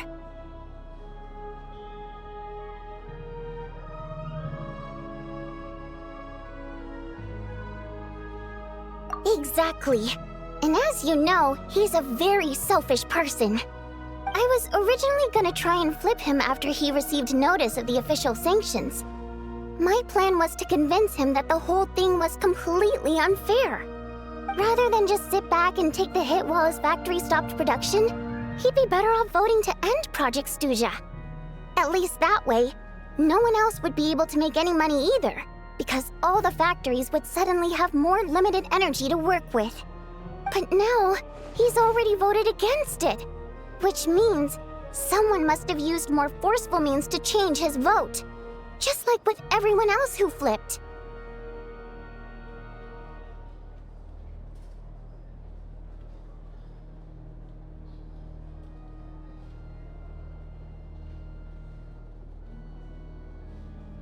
Yeah, no one knows why Lilac is so obsessed with ending Project Snezhnaya, but by the looks of it, he's inching closer and closer to success. Lilac must have strong motivations, given how he'll stop at nothing to achieve his goal. Maybe he knows the full truth of Project Snezhnaya. Maybe my next step should be to focus on him. All right. What are your plans for the rest of the day? Shall we head out? Hey, comrade. I noticed you were here during the debate. I didn't take you for a political enthusiast. Greetings, Harbingers. I just happened to have some free time today, and my new friend here thought it might be fun to check out the Vetcha. Ah, Odette must have introduced you. Looks like you two are getting along pretty well. I'll leave you to catch up. I should head back to the troop. Sure. Break a leg and all that.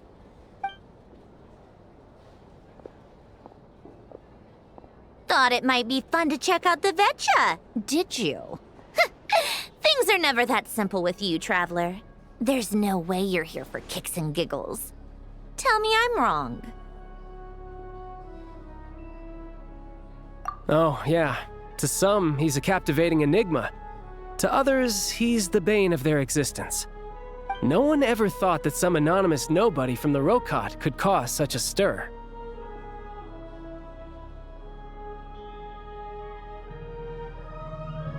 Huh? You want to look into Lelik? Then I'm sure his days of anonymity are numbered. What do you think, Sandrone? Fine by me, I guess. If the Traveler actually manages to expose Lelik, it'll be doing Pulcinella a favor. In return, it seems fair to let her in on what we've learned so far. My thoughts exactly. Sharing is caring, after all. Head back to Glupov and grab the files on Lelik. It's easier to just pull the records than go through the rigmarole of getting the Traveler a visitor's permit. As you command, child, sir. In that case, since we're going to be waiting anyway, I'll have someone brew a pot of black tea.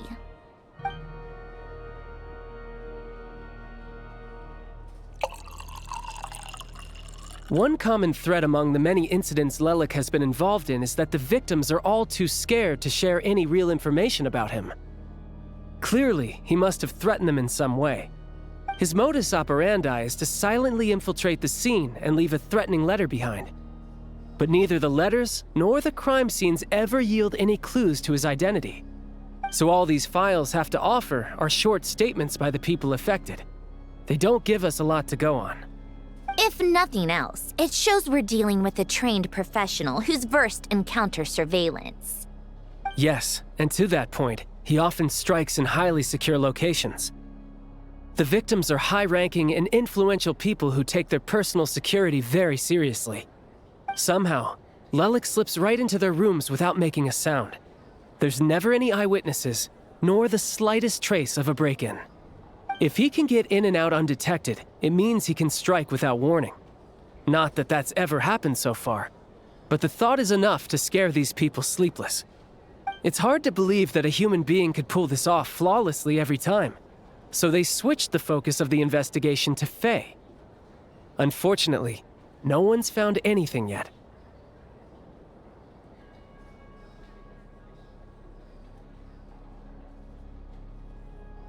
Careful. Don't underestimate me. Although truth be told, I'd probably find it hard not to blow my cover. Direct confrontation is more my style. We haven't ruled out the possibility of Lelik being human. It's just, there can only be a handful of people in all of Teyvat who'd fit the profile. Faye, on the other hand, plenty would have the ability, but few would have the motive.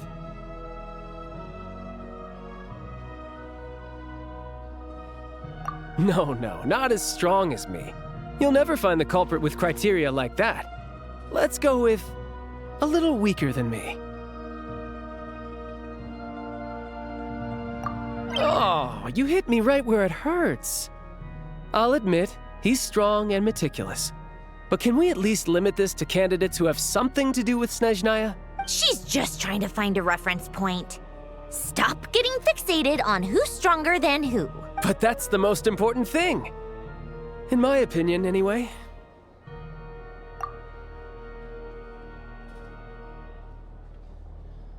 Odette? Yeah, that seems about right. Her skills are solid, and she's always calm under pressure. Except she's Fatui, so the likelihood of her working against us is pretty low. But yeah, much more accurate than your previous example, at least. No, wait a moment. Maybe we should interrogate that assumption. What do you mean? Which assumption? Her Fatui identity doesn't necessarily exonerate her. And when you think about it, the Rokot would be precisely what she needs to conceal her identity. Plus, she wouldn't need to be such a pro at covering her tracks. She'd already know where the Fatui will be and when, so she could choose the perfect time to act. Oh, yikes. I was just thinking out loud. Why is this starting to sound like such a convincing theory? Still, what reason could Odette possibly have for trying to call off Project Snezhnaya? Arlecchino would be the best person to ask. She knows Odette best. Unfortunately, she isn't back yet.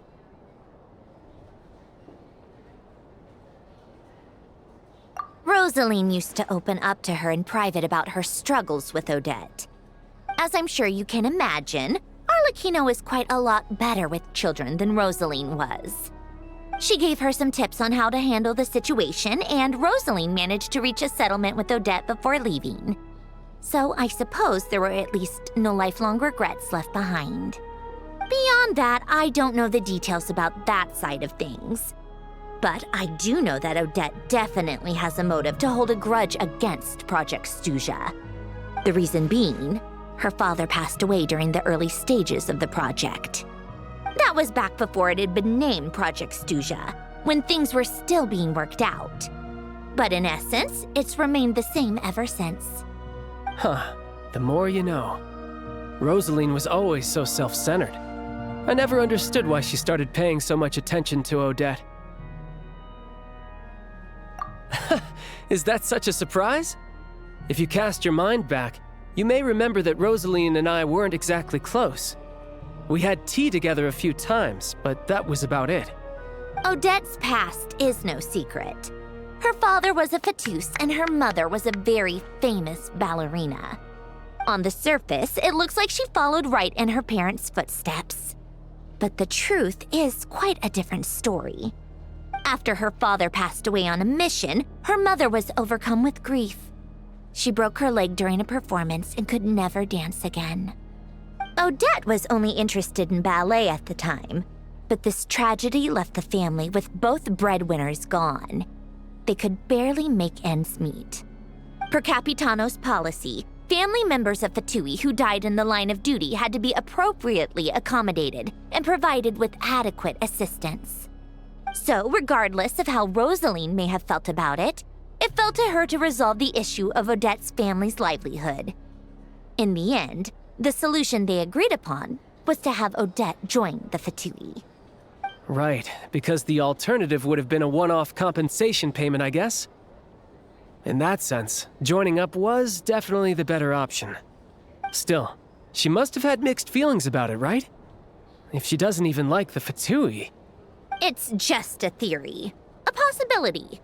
But as a motive for Odette to become Lilac, it holds up. That said, I have no idea where Odette's head is at right now, or what her conflict with Rosaline was about. Plenty of people were on bad terms with Rosaline. I have no intention of trying to figure it all out.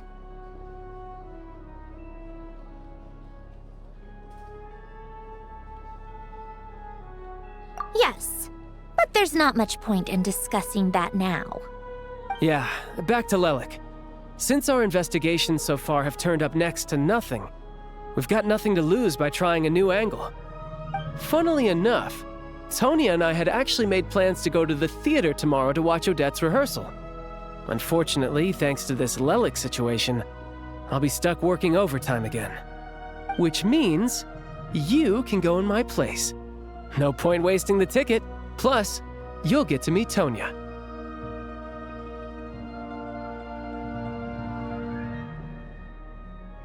Spirit Seeker.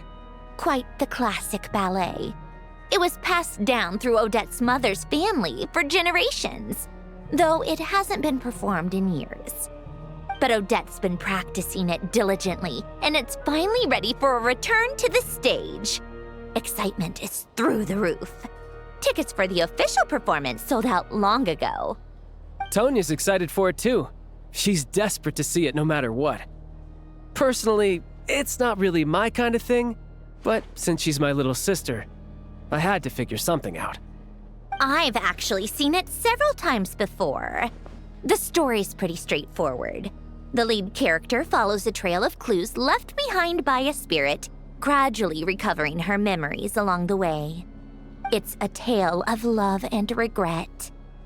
So not exactly reinventing the wheel, at least by today's standards. But when that classic melody kicks in and the lead character begins to dance, it always gets me. It really is beautiful. Not an easy dance to do justice to, though. I know it's always been Odette's dream to perform this piece, but I'm not sure she's really ready. In that case, I think that even if she is Lilac, we should wait until her performance is over before we respond. I'll let you take it from here, comrade.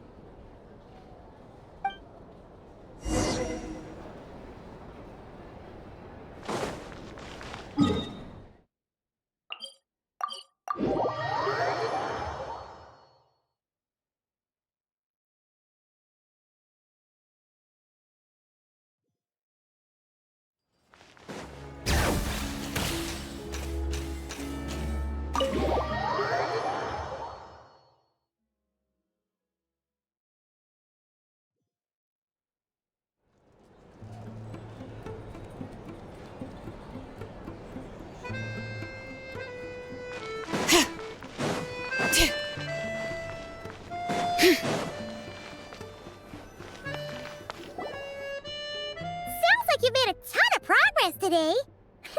It's good that everything's going so smoothly. Next step is to head back to the theater and get a clear answer from Odette. Either way, Paimon doesn't get the sense that she's a bad person. Sure, she might have done some pretty extreme things, but Paimon bet she has her reasons.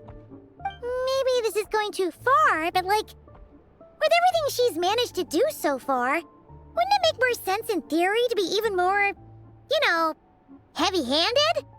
Why leave a letter when she could, well, we know there are plenty of other ways to keep people in line, right?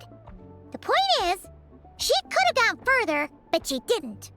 So, if it is her, she's got some principles at least.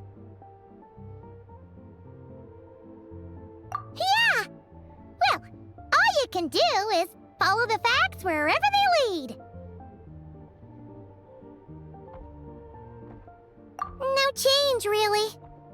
But that thing Paimon told you about yesterday?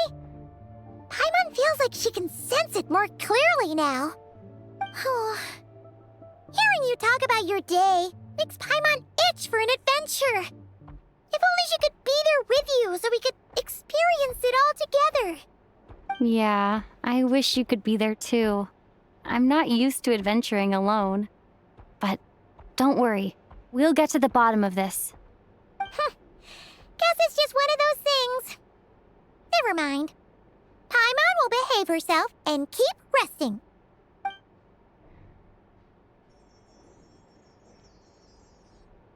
If Odette is Lelek, she may well have inside information on Project Stuja. Her father was involved with the project's early implementation and tragically died in the process. Now, she's dedicated herself to bringing it to an end. It's hard to imagine she could have gotten this far without knowing anything at all about the Tsaritsa's true intentions. When she spoke to us as a member of the Fatui, how much did she let on? And how much was she hiding? Only time will tell. Maybe tomorrow everything will be answered. Hey look! It's snowing! Could be a tough day ahead. Make sure you wrap up warm tomorrow.